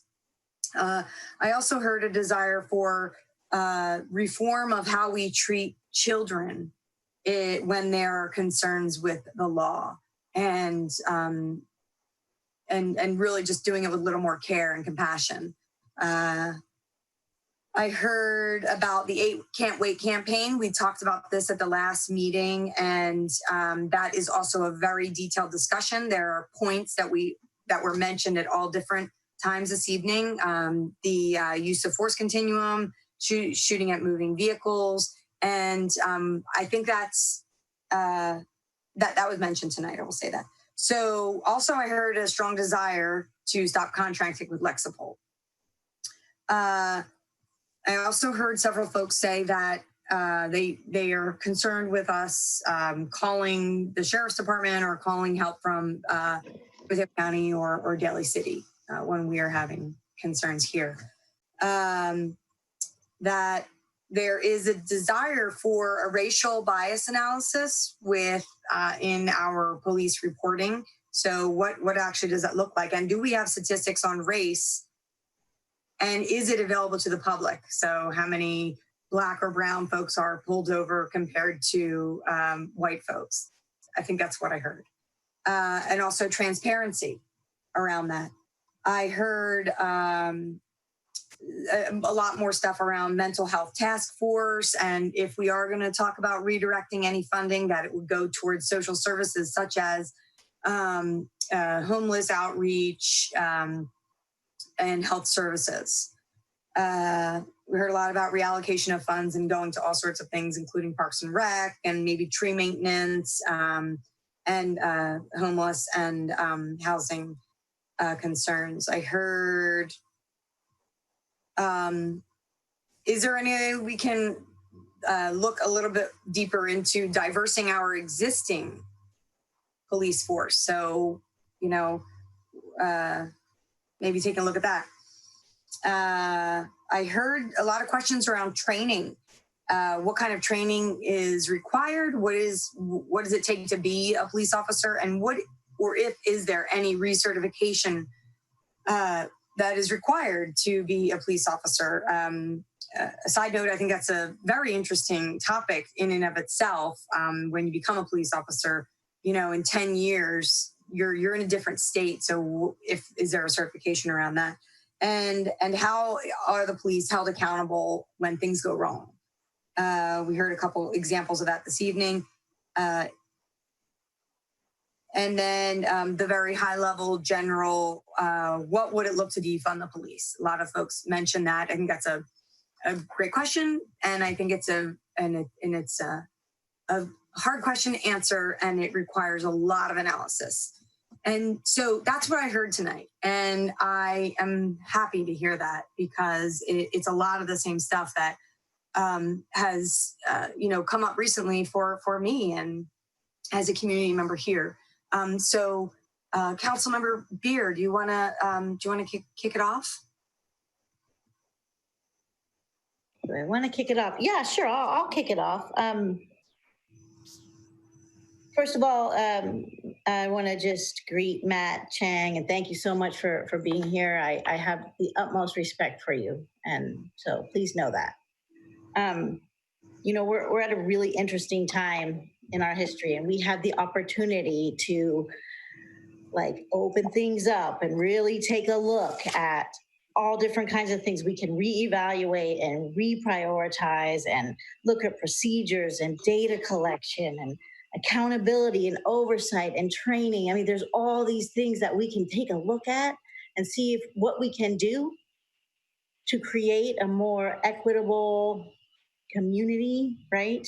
And I know I've been getting some messages coming in while I'm sitting here, and I want to really let the Pacifica Police Department know that I support them.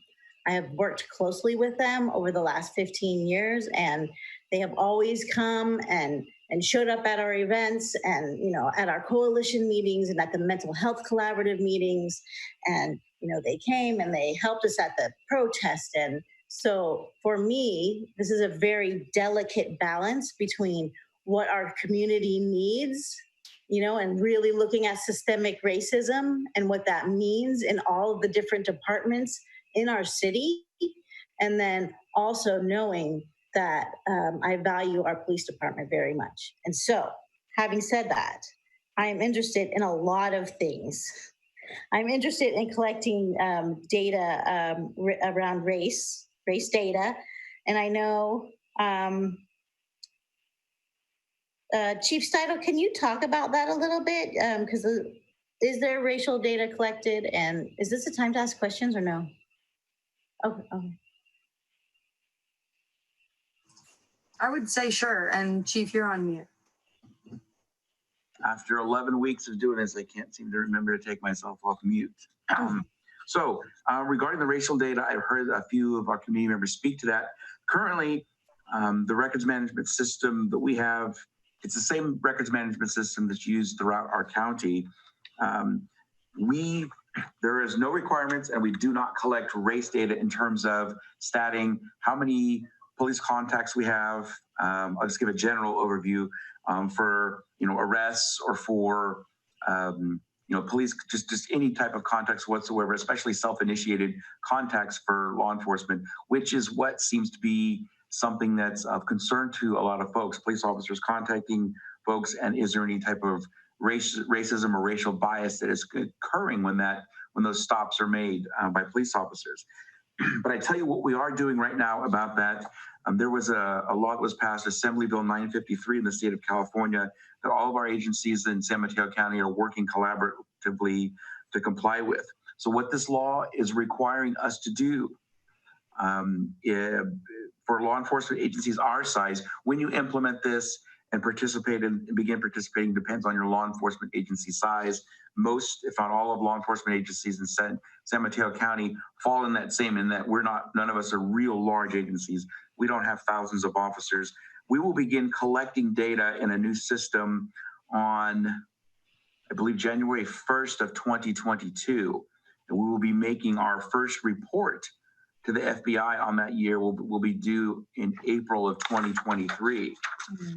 So so what it's requiring of our agencies to collaborate with the vendor of our records management system, say, okay, help us out here. We're going to be required to do certain things to be in compliance with the law as it comes to racial profiling and racial equity, which is what this assembly bill was all about. And just to give you an example of the data that we are going to begin collecting, which is going to require officers to document for each contact they make, each traffic stop, pedestrian stop, whatever they do, to note certain things. And if I may indulge you a minute, I'll speak to you as to what those are. It says, the law says that reporting shall include at a minimum the following for each stop: the date, time, location, the reason, the result of the stop. Was there no action taken, a warning, a citation? Did the officer seize property? Did the officer make an arrest? The reason for the stop, excuse me, I already said that. If a warning citation was issued, or was there a warning provided or violation cited for? If an arrest was made, what was the offense charged for? And although police officers will not be allowed to ask people they've contacted these specific questions, the officer will have to document the perceived race, ethnicity, gender, and approximate age of the person stopped, provided that these identification characteristics are based on the observation and perception of the peace officer making the stop, and the information shall, again, not be requested. So we won't be asking people what their gender or race are. It's the officer's perception. We'll also include actions taken by the peace officer, including to but not limited to the following: whether the peace officer asked for consent to search the person, and if so, was consent provided? Whether the peace officer searched the person or any property, the basis for the search, and anything that would contraband or anything illegal was discovered, if any. Whether the peace officer seized any property, and what was the basis for seizing the property. And if more than one officer performs the stop, again, only one officer is going to be required to report the activity. So everything I just told you there, that's a great deal of information. This is going to be on all of our contacts. So if I'm out and one of my officers out and stops somebody, a suspicious person, a traffic stop, whatever it is, this information is going to be required to be documented and reported yearly to the Federal Bureau, reported to the Federal Bureau of Investigation. I don't recall whether it's every year or quarterly or monthly, but it's going to be reported. The idea behind it is the transparency, is to be able to show, here's what we're doing, here's who we're stopping, race, perceived gender, here's what the results are. So it paints that picture, law enforcement wise, in any given community, what is occurring.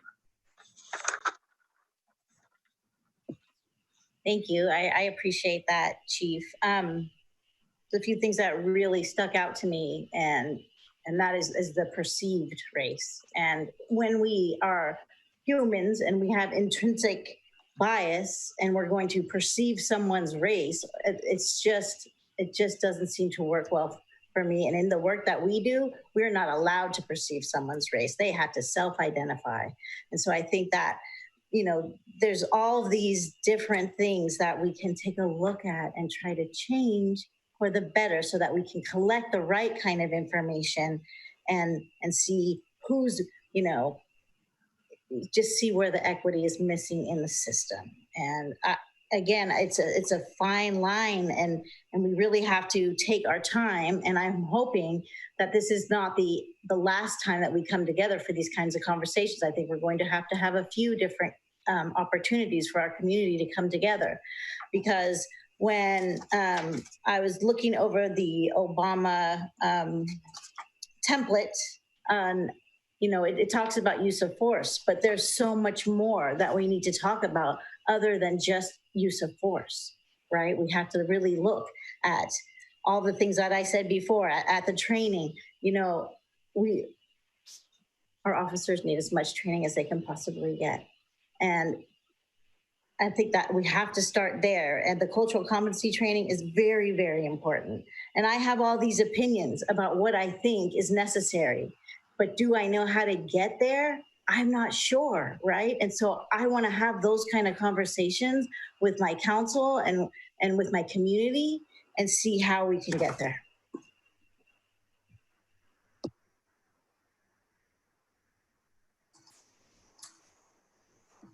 Show of Mayor Pro Tem Beckmeyer.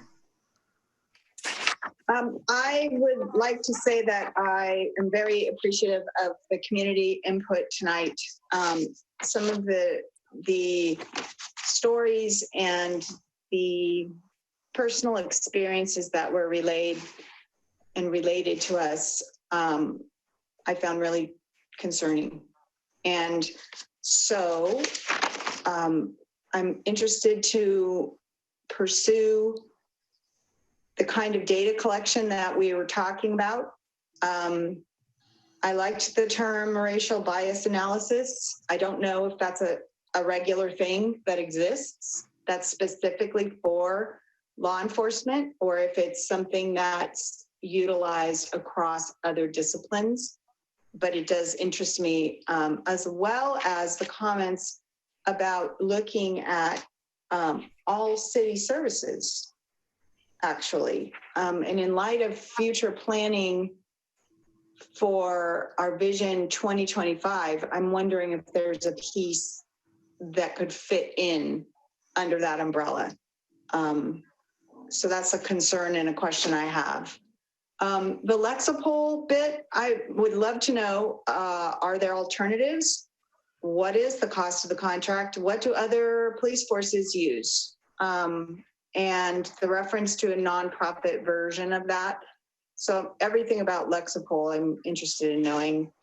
And I think the thing that I heard that was the most concerning was the issues about racial profiling, and the as Council Member Beer was saying, the perception of what was it, Chief's title? Perceived race, perceived gender. That's a big one. And so hearing that some individuals are contacted by police frequently and others are not at all is disturbing.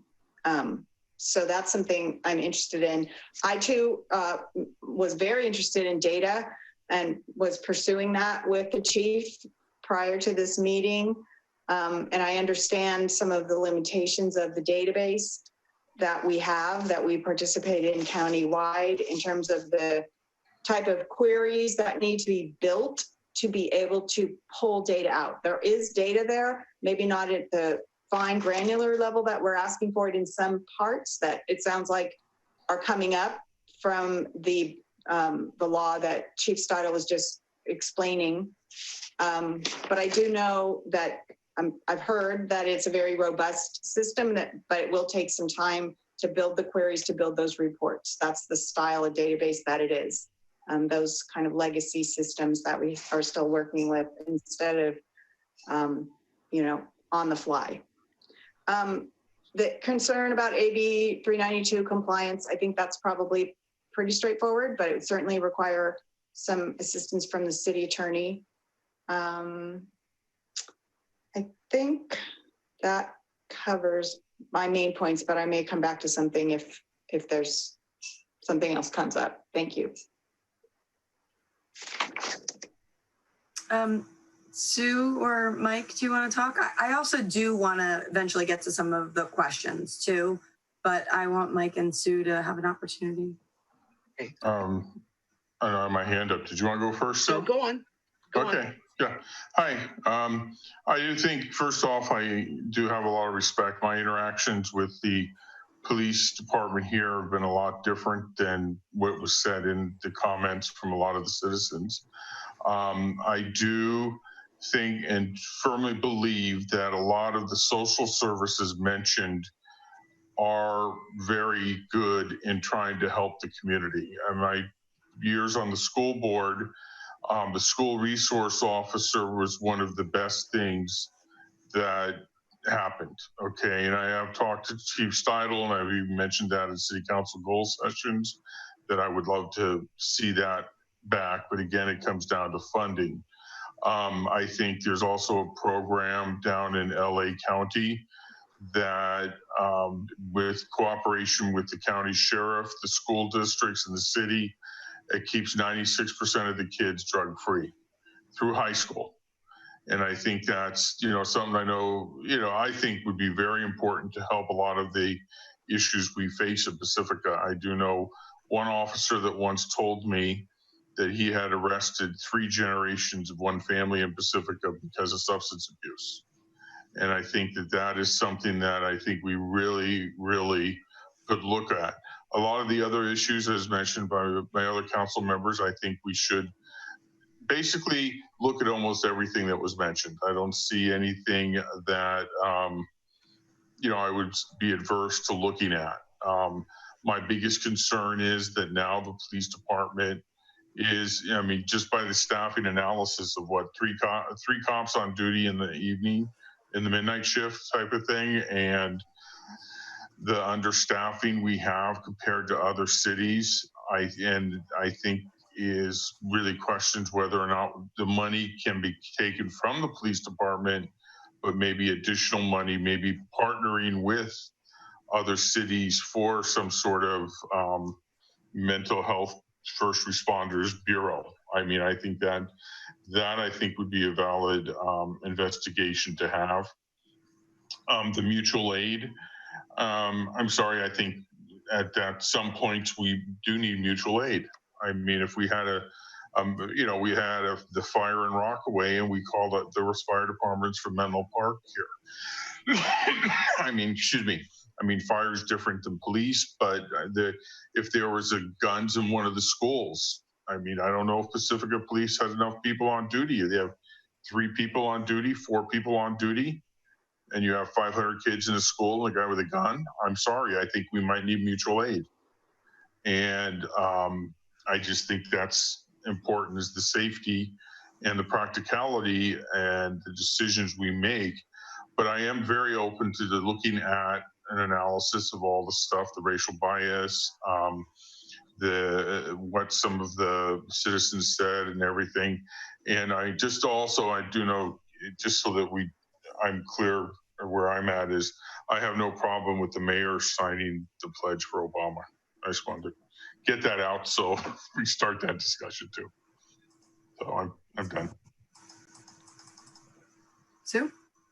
I too want to thank everyone who came to speak tonight, because it was really interesting to hear the experiences.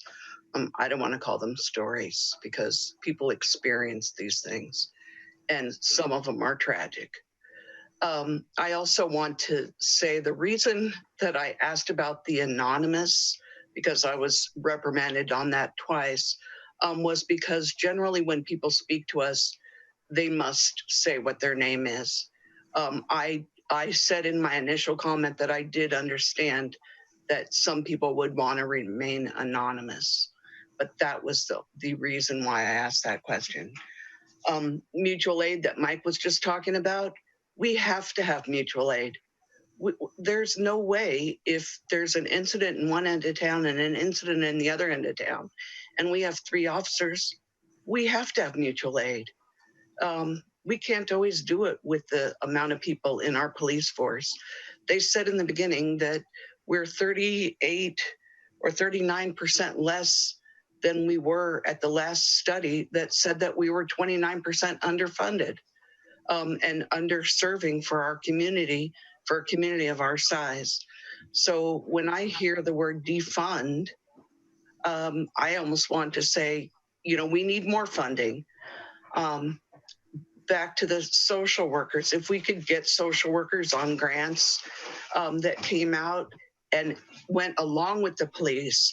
If you have a domestic violence case and there's guns there, are you going to send a social worker in first with guns that are totally unarmed and not trained to deal with that aspect? That's really important. So the police have guns, and I think that that's a necessary item. The school resource, I agree with Mike on that too. That it lets the students understand about what it's like to be friends with police officers, to not just always look at them as the bad guys, but as someone who can help them when they need help. And I think that's really important. There's so many things that the police do, and I understand that they are stretched and there are jobs that they are called to do that maybe someone else could do. But if we can get funding for that, that would be great. But I personally don't see any type of defunding of the police. And I also do agree with all of the items brought forward in the Obama plan. Thank you. Thanks, Sue. So do you mind if I hand it back to Chief? And Chief, maybe there are some of these things that you want to touch on. You know, the AB 392, for instance. And I know that we're not going to be able to get really detailed tonight because this is a study session and the intention is for us to not dig down into details, but maybe agendize some of that stuff later. So just keeping that in mind. Sure. I appreciate the opportunity to readdress some of these things. A couple notes I took that came to mind. First, regarding AB 392 and our use of force policy, you know, and when our policies change, we do administrative review and seek legal advice if it looks like we need it. For this policy and looking at AB 392, we saw sections, and again, not to get too deep in it, where the section prior to the deadly force section talks about our overall use of force policy, and that's where the necessary portion is inserted. However, as you've heard from some of our community members tonight, and I had actually heard from myself, who were kind enough to reach out to me over the last week or so regarding this, they pointed out that they thought that wording should not be just in that one section. It should be in the specific deadly force section. So we took a lot together and said, okay, well, is there some validity to that? And how does this expose us? We know we're training to the necessary standard, but does it expose us to any liability? Is it best practice? Should we have it there? That's why even before this meeting, we had actually already began working on this project with the AB 392. We're actually seeking the advice, not of Lexipol, but of our city attorney's office and the use of force experts and policy experts there who will help us come to a determination whether or not the way our policy is written is the best way it should be written, or it should be changed. So that is something that we have already begun to address, and we will be at some point, hopefully in the near future, be able to report back out on that. That's great news. Thank you. You know, and again, I mean, all of our policies are important to us. However, you know, there's certain very critical policies that you can't afford to not get right. And this is one of those. Let's see, a few other things that came to mind. I did hear some talk about subcontracting. I'm not quite certain if I misunderstood what was being said, but we do not subcontract with any law enforcement agency for services. In Pacifica, even if we went back to our 1989 level of, I believe it was 38% more staff that we had, the way San Mateo County is set up, we are 20-something smaller agencies. And if any of our agencies have any major incidents, we get mutual aid. And that's a must. On an everyday basis, we don't have police officers from other agencies coming in to help us in Pacifica. It's not that often. But when there's a major incident, then we all come running, as we say, to help each other. For example, I was part of a responding team as a chief to the command post to assist with the YouTube shooting. And in that case, I believe within about 10 minutes, they had 100 police officers from around the county there. While San Bruno Police Department is a wonderful department, their department, as with any other department in our community, we never have enough personnel on duty that would deal with an active shooter situation. That's why in our county, we train together and we work together to be prepared to respond to help each other. Also, I think it was a year later that the shooting at Tan Fran Mall, another example, that came out as an active shooter. We knew we had gunshots fired. We knew we had people down. San Bruno PD, as with every other agency in this county, would never have enough people on duty to deal with an active shooter situation. These are real situations that occur, and we continually help each other. It's not a subcontract situation. So, regarding another question that was asked regarding accountability, when you have other agencies in our city, that's a great response. Any incident that's occurring in our city, and a major incident, is good. There's going to be a member of our command staff there. If I'm in town, you better believe it's going to be me that's going to be there in the ultimate control of that scene. I am ultimately responsible what occurs, any major decisions to be made about what we're going to be doing, whether we're going to need a SWAT team, whether we need more mental health assistance, any major decision that needs to be made is going to require my approval first. In no circumstances does an outside agency come in here and take over police operations in our city. That always falls upon us. So Chief, real quick, just in terms of that accountability question, it seemed to me that there was a little bit more to that, and maybe it was more on the side of after the decision is made, what is the accountability on the other end of it? And that's what I got out of the discussion. So let's say, so I'll give an example. Let's say there's something involved and there's a use of force or some sort of police action that's taken, enforcement action, and involves our agency and outside agencies. Okay, so when you're looking at, let's take a look at it from the criminal level and the civil level. The criminal level, in terms of whether the officer's actions were correct, each officer and each agency is responsible. If it's an officer from another agency that commits an excessive force action, something bad happens and it's excessive and it's found to be criminal, that officer from that agency is going to be held responsible criminally. The officer from that agency, even if it isn't something that's criminal, if it's a violation of their department's policy, their department would hold them responsible internally for that action. In terms of civil liability, I think that when we have a situation where we have mutual aid of multiple agencies, or even if it's just two agencies, we're all on the hook civilly. We could all be sued. If I'm here and we have a mutual aid incident, and I have San Bruno and South San Francisco here, and there's a use of force, and as with any major use of force, there's always going to be a lawsuit. We're all going to be involved in that. We will be all, for our portion of the event. Okay, I'm sorry. Let me just give you an example. Sure. And maybe you can't come up with the answer right now, but when for lack of a better example, I projects, right? When the project is done, I do what I call project harvesting. I gather all the information and then I do a postmortem. What could have been done better? Right. How can my colleagues, give me some feedback on how I could have handled this situation better, and then vice versa.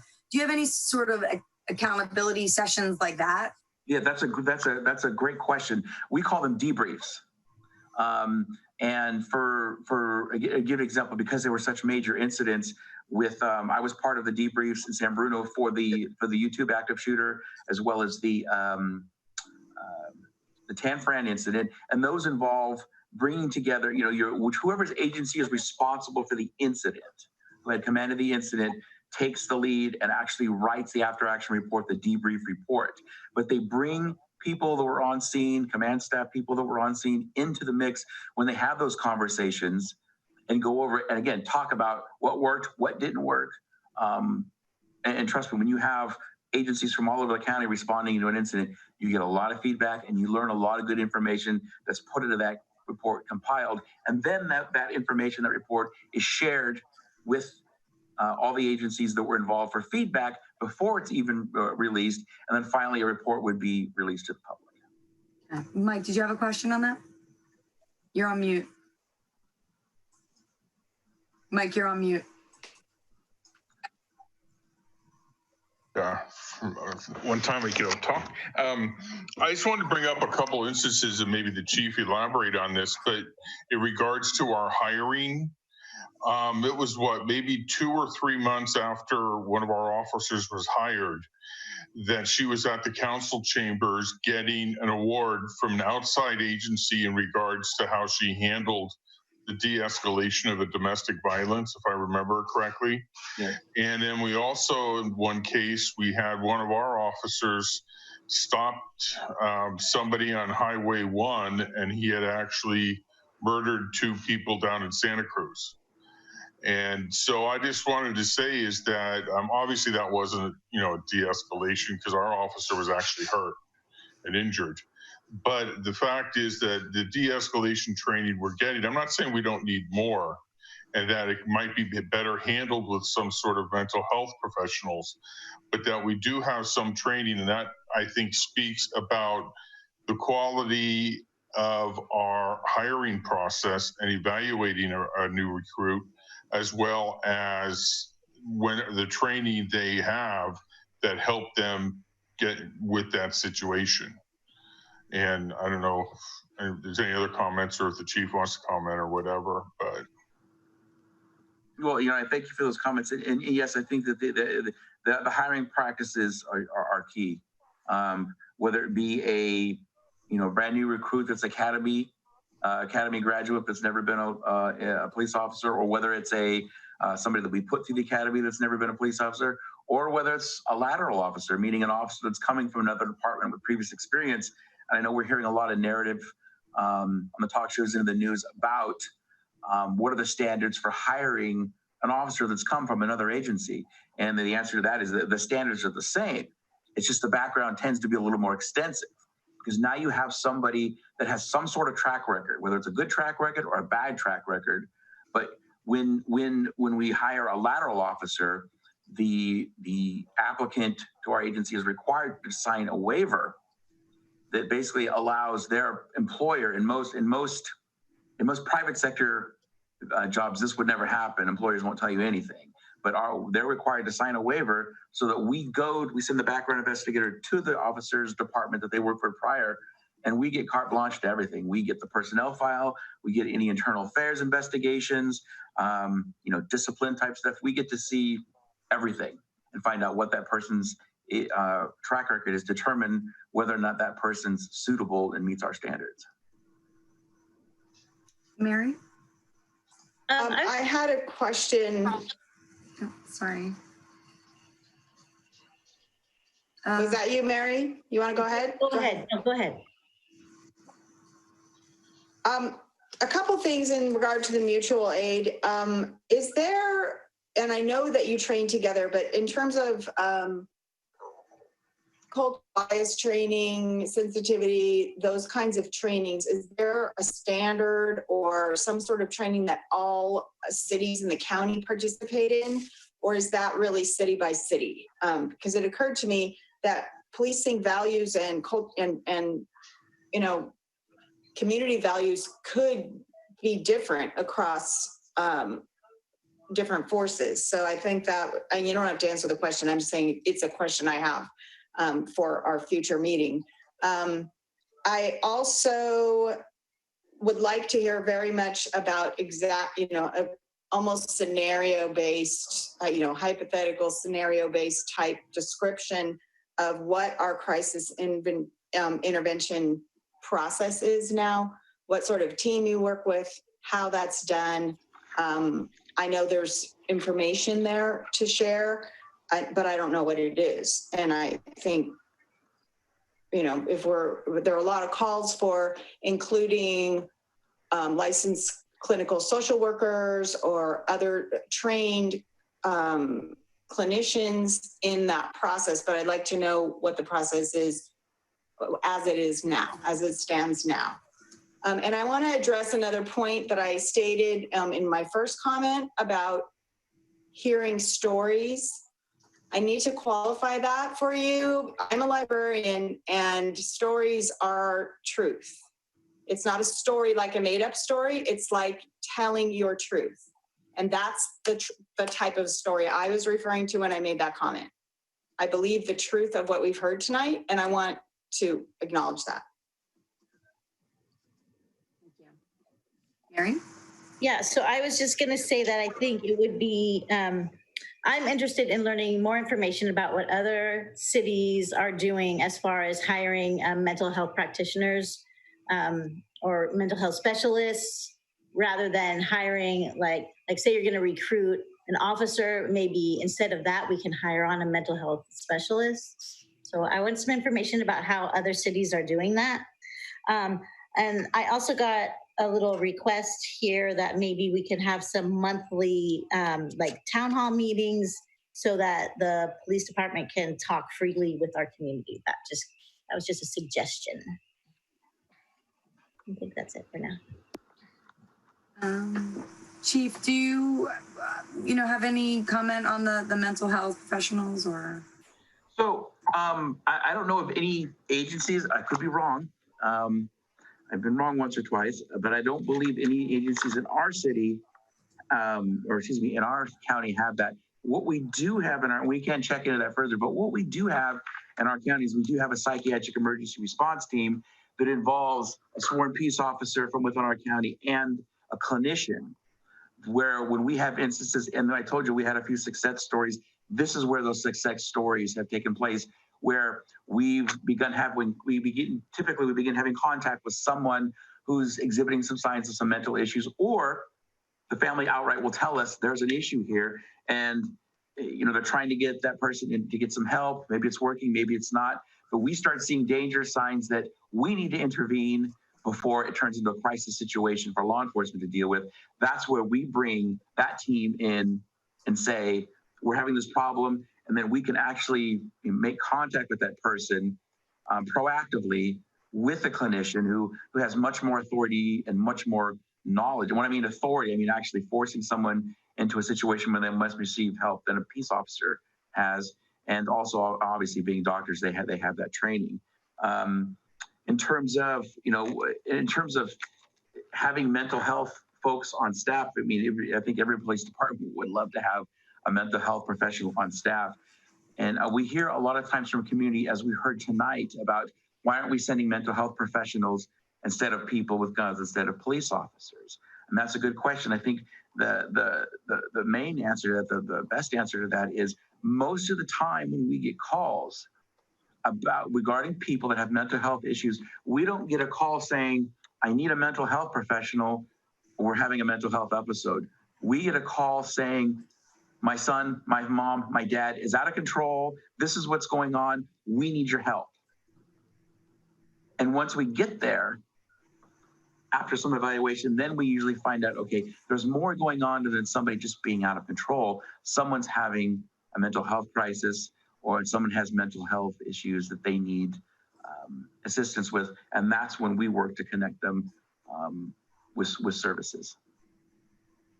I wonder if there's an opportunity there to partner with somebody local. I heard that tonight from one of the community members that people locally would love to have that opportunity. And I have an example of that because I always have an example, but it's sort of like a standby thing. When my daughter died, there was a team standing by waiting to hear that a baby had died and they need pictures of their child. So at that moment, they called in the troops because they realized that this baby was not going to live. So it's sort of the same thing. We got there and we thought things were going to be okay, but they weren't. And so we pulled in the people, the professionals, to do what they needed to do. And in the end, so if there are people in the community, maybe that's part of the discussion, Mary, is like an community discussion of how do we engage our CERT team, when we have a planned power outage, right? Yeah, it's just another thing we can look into, like what is that mental health collaborative and what does that look like and how are those teams put together and what can we do with that? Because I know our community is really good at collaborating. And so if you're already working together and we have outreach collaboratives here in North County, so there's definitely folks we can connect. And so again, this is such a huge opportunity for us. And I just want the community to know that we're going to take every chance we can get to make the right kind of changes. So, Chief, did you have anything else on your list? I sort of did. I did have one comment. I would like to say it. Two comments, if I may. Quotes that I appreciate everybody's input. Every person that spoke tonight, I thought, had something valuable to say that we should be listening to and should consider with an open mind. One person talked about our policies, talked about use of force, talked about spirit of the law, and I think that's so critical in not just use of force, but everything we do in law enforcement, and we subscribe to this. And what that means, there's a letter of the law. Basically, do exactly what it's printed that we should be doing or we must do. That's the spirit of the law. That's the letter of the law. The spirit of the law is, what is the intent? What is this intended to accomplish? So we have a use of force policy, and there are situations where where that we come in contact with, where we could be in compliance with our policies, but it doesn't necessarily actually mean that we need to take that level of force. And we train our officers that we understand that they understand that just because the law and the policy says you can do it doesn't necessarily mean you should do it, if that makes sense. That's where the human element comes into it. That's where that discretion and that proper mindset and those ethics come in. The second thing that I heard, and I heard you, I believe, Mayor Martin say it, was a lady that spoke. It was really striking to me. And she said, it's time for us to get uncomfortable. And it's difficult for anybody in any profession to sit back and hear people's experiences that aren't positive.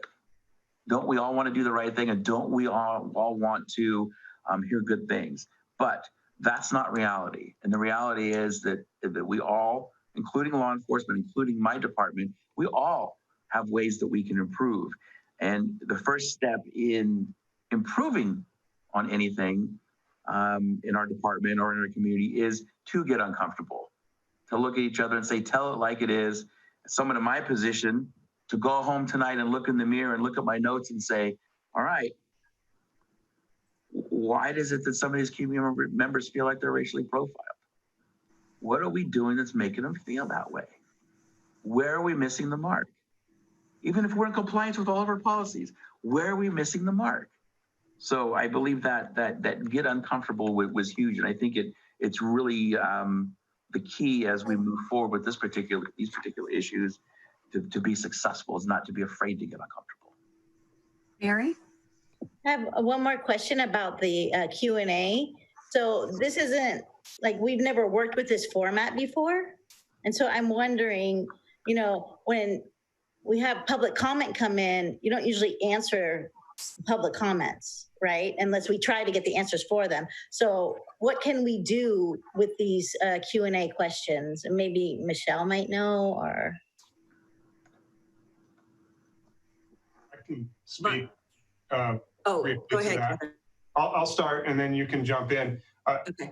My intention is there's a lot of actual comments in the questions that were submitted. So they're submitted as questions, but they're asking about and raising a particular issue. And so they're part of the mix of everything we've heard. And, you know, maybe I'm jumping ahead, but, you know, my thought here is that there's a lot here tonight that we heard in both the written Q&A and in the verbal comments. And there's a lot to process.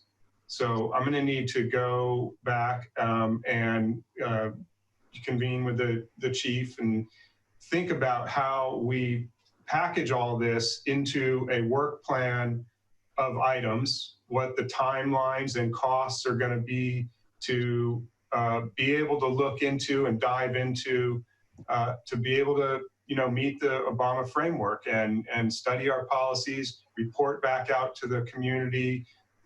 There's just a lot of analysis here. There's a lot of steps.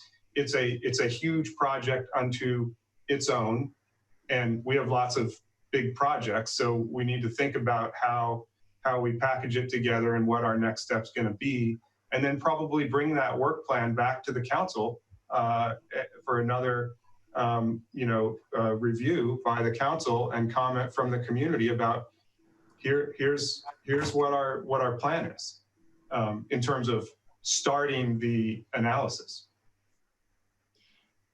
And I would agree with that. I believe that this is just the beginning of this conversation, and for purposes of tonight, I think the city has accomplished what goal one was, which was to hear from the community. And I think you all have done that. I think we've heard. I think there's a lot of work to do. I would say there is more work for the council to do tonight, and that is to discuss and then, you know, determine what direction you want to give the mayor with regard to actually signing on to that Obama pledge. But with regard to the questions and answers, I think that is part of step two, which is to come back after staff has analyzed all of these questions and determined, how to respond to them, we'll be bringing that back. But I think for tonight, the council still needs to discuss the Obama pledge and the mayor's ability, or whether or not the council wants to authorize the mayor to go ahead and sign that pledge. So if I can, just comment on the Q&A forum here. A lot of them are comments, sort of statements, and I think that if maybe we want to publish them in our minutes or something, is that a possibility so people can at least see them? That would be my first question, my first request. But the other thing is that a lot of these are simple answers, but a lot of them are not. And for us to try to discuss them tonight would really need to be an agendized item and study session. So I tried to really kind of boil it down for the sake of everyone's time. We could stick it out till midnight, but everybody on the call. Oh, I wasn't meaning tonight. I was hoping that there could be a document created and to answer everyone's questions. And to that point, that's a great suggestion. And certainly the city clerk can make that part of the record for tonight, whether it be as part of the minutes or whether it is, a separate document that gets put on the website. But absolutely, those questions should be part of the record. Thank you so much. Great. And I would just like to say that my opinion of some of the questions that were raised and the issues that were raised is there isn't a straight answer at this point. Part of what we've been talking about is what is the answer for this community. So in some cases, there's a straight answer, but in other cases, I think it's important to make sure we get the questions recorded and make sure that the questions are out there for all in the community to be aware were asked or the comments were made. That's my point of view. Yeah, and so I would say that we actually got quite a few of those questions answered tonight, and I'm just going to repeat those. So for the AB 392, what I heard from Chief was that we are consulting with our city attorney to look into that compliance or non-compliance. So cool, we have something going on. There is activity. That pot has been stirred. The mutual aid, the answer to that question is necessary, but we don't subcontract with any of those folks. In terms of accountability, how I saw it, there's a debrief. You get all of the involved parties, and you sort of have that post-mortem and suggestions for moving forward. And then also the criminal and civil breakouts for the liability. And we've seen that in the George Floyd case, thank goodness. But Chief, I would say that your level of ethics is very high from what we're hearing tonight. You work for the city manager, and he writes papers on ethics. And so if he holds you in high regard, well, we all already do here. We've said that. But if you just continue to instill that in your officers and your force, then well, we have no choice but to trust that that's what's happening. But just encouraging that. And the other thing is the mental health discussion. Let's open up the floor for a community discussion more on that. And we Councilmember Beer and I had talked a little bit more about that. So that sort of gets the ball rolling in terms of some momentum. And then you had talked about the use of force policy and a little bit more of an elaboration on that. So thank you. And the racial statistics that some folks were looking for, well, you're in the process of implementing a first level of that across the county, I think, right? Yes, it's to getting compliance on time with the law. It's we're working collaboratively as a county because we all use the same vendor for our records management system. So we are all going to have to come up with the same solution. Yeah. So two of the other big things that we didn't talk about tonight, and I do want to be mindful of time because I also want to outline the mayor's pledge real quick, is the Lexipol piece. We didn't talk about that at all. And I think that's a whole other discussion. And Supermeyer talked about it. I'm sorry? Sue Beckmeyer talked about it. Yeah, but in terms of us sort of, But I mean, she wants information about it, so. Yeah, so in other words, Chief, we're looking for that back and forth, or city manager. And the other one was reallocation of funds. We talked about really that we don't really have any funds, but we didn't talk more about what would just plucking the whole thing apart look like. That's a big, bold statement, but we can start opening that just the floor for discussion. Initially, it's uncomfortable, but let's talk about it. So that's why we're here, because this is just the start. And in terms of the Obama's Foundation Mayor Pledge, for those who are on the call and don't know anything about that, the pledge calls for the review of your police use of force policies, which we're here, engaging your communities, reporting findings, and then reforming the community's policies. It seems, at face value, a no-brainer for us to sign on, just from my perspective. And we received a lot of emails on that also. We received a lot of emails on other things too, related to, but this would be the first step in I believe, reforming how our, the systemic racial inequality in our, I don't even like to say it to you, Chief, because I respect you a lot, but in our police force exists, and it happens. We heard it tonight. So so that would be my recommendation as well. Mary, I think you agreed. I think Mike and Sue Bartles, and did I hear Mayor Pro Tem? Madam Mayor, we probably should take a formal vote on that. Oh, okay. I didn't see it as that we had to vote on it, but sure. That was the intent, was to just get a motion and then vote on it. So everyone's okay with that then? I will call for a roll call vote. Clerk Coffey? Well, who made the motion and who seconded it? I make a motion, we sign the mayor's pledge, Obama's mayor pledge. I second it.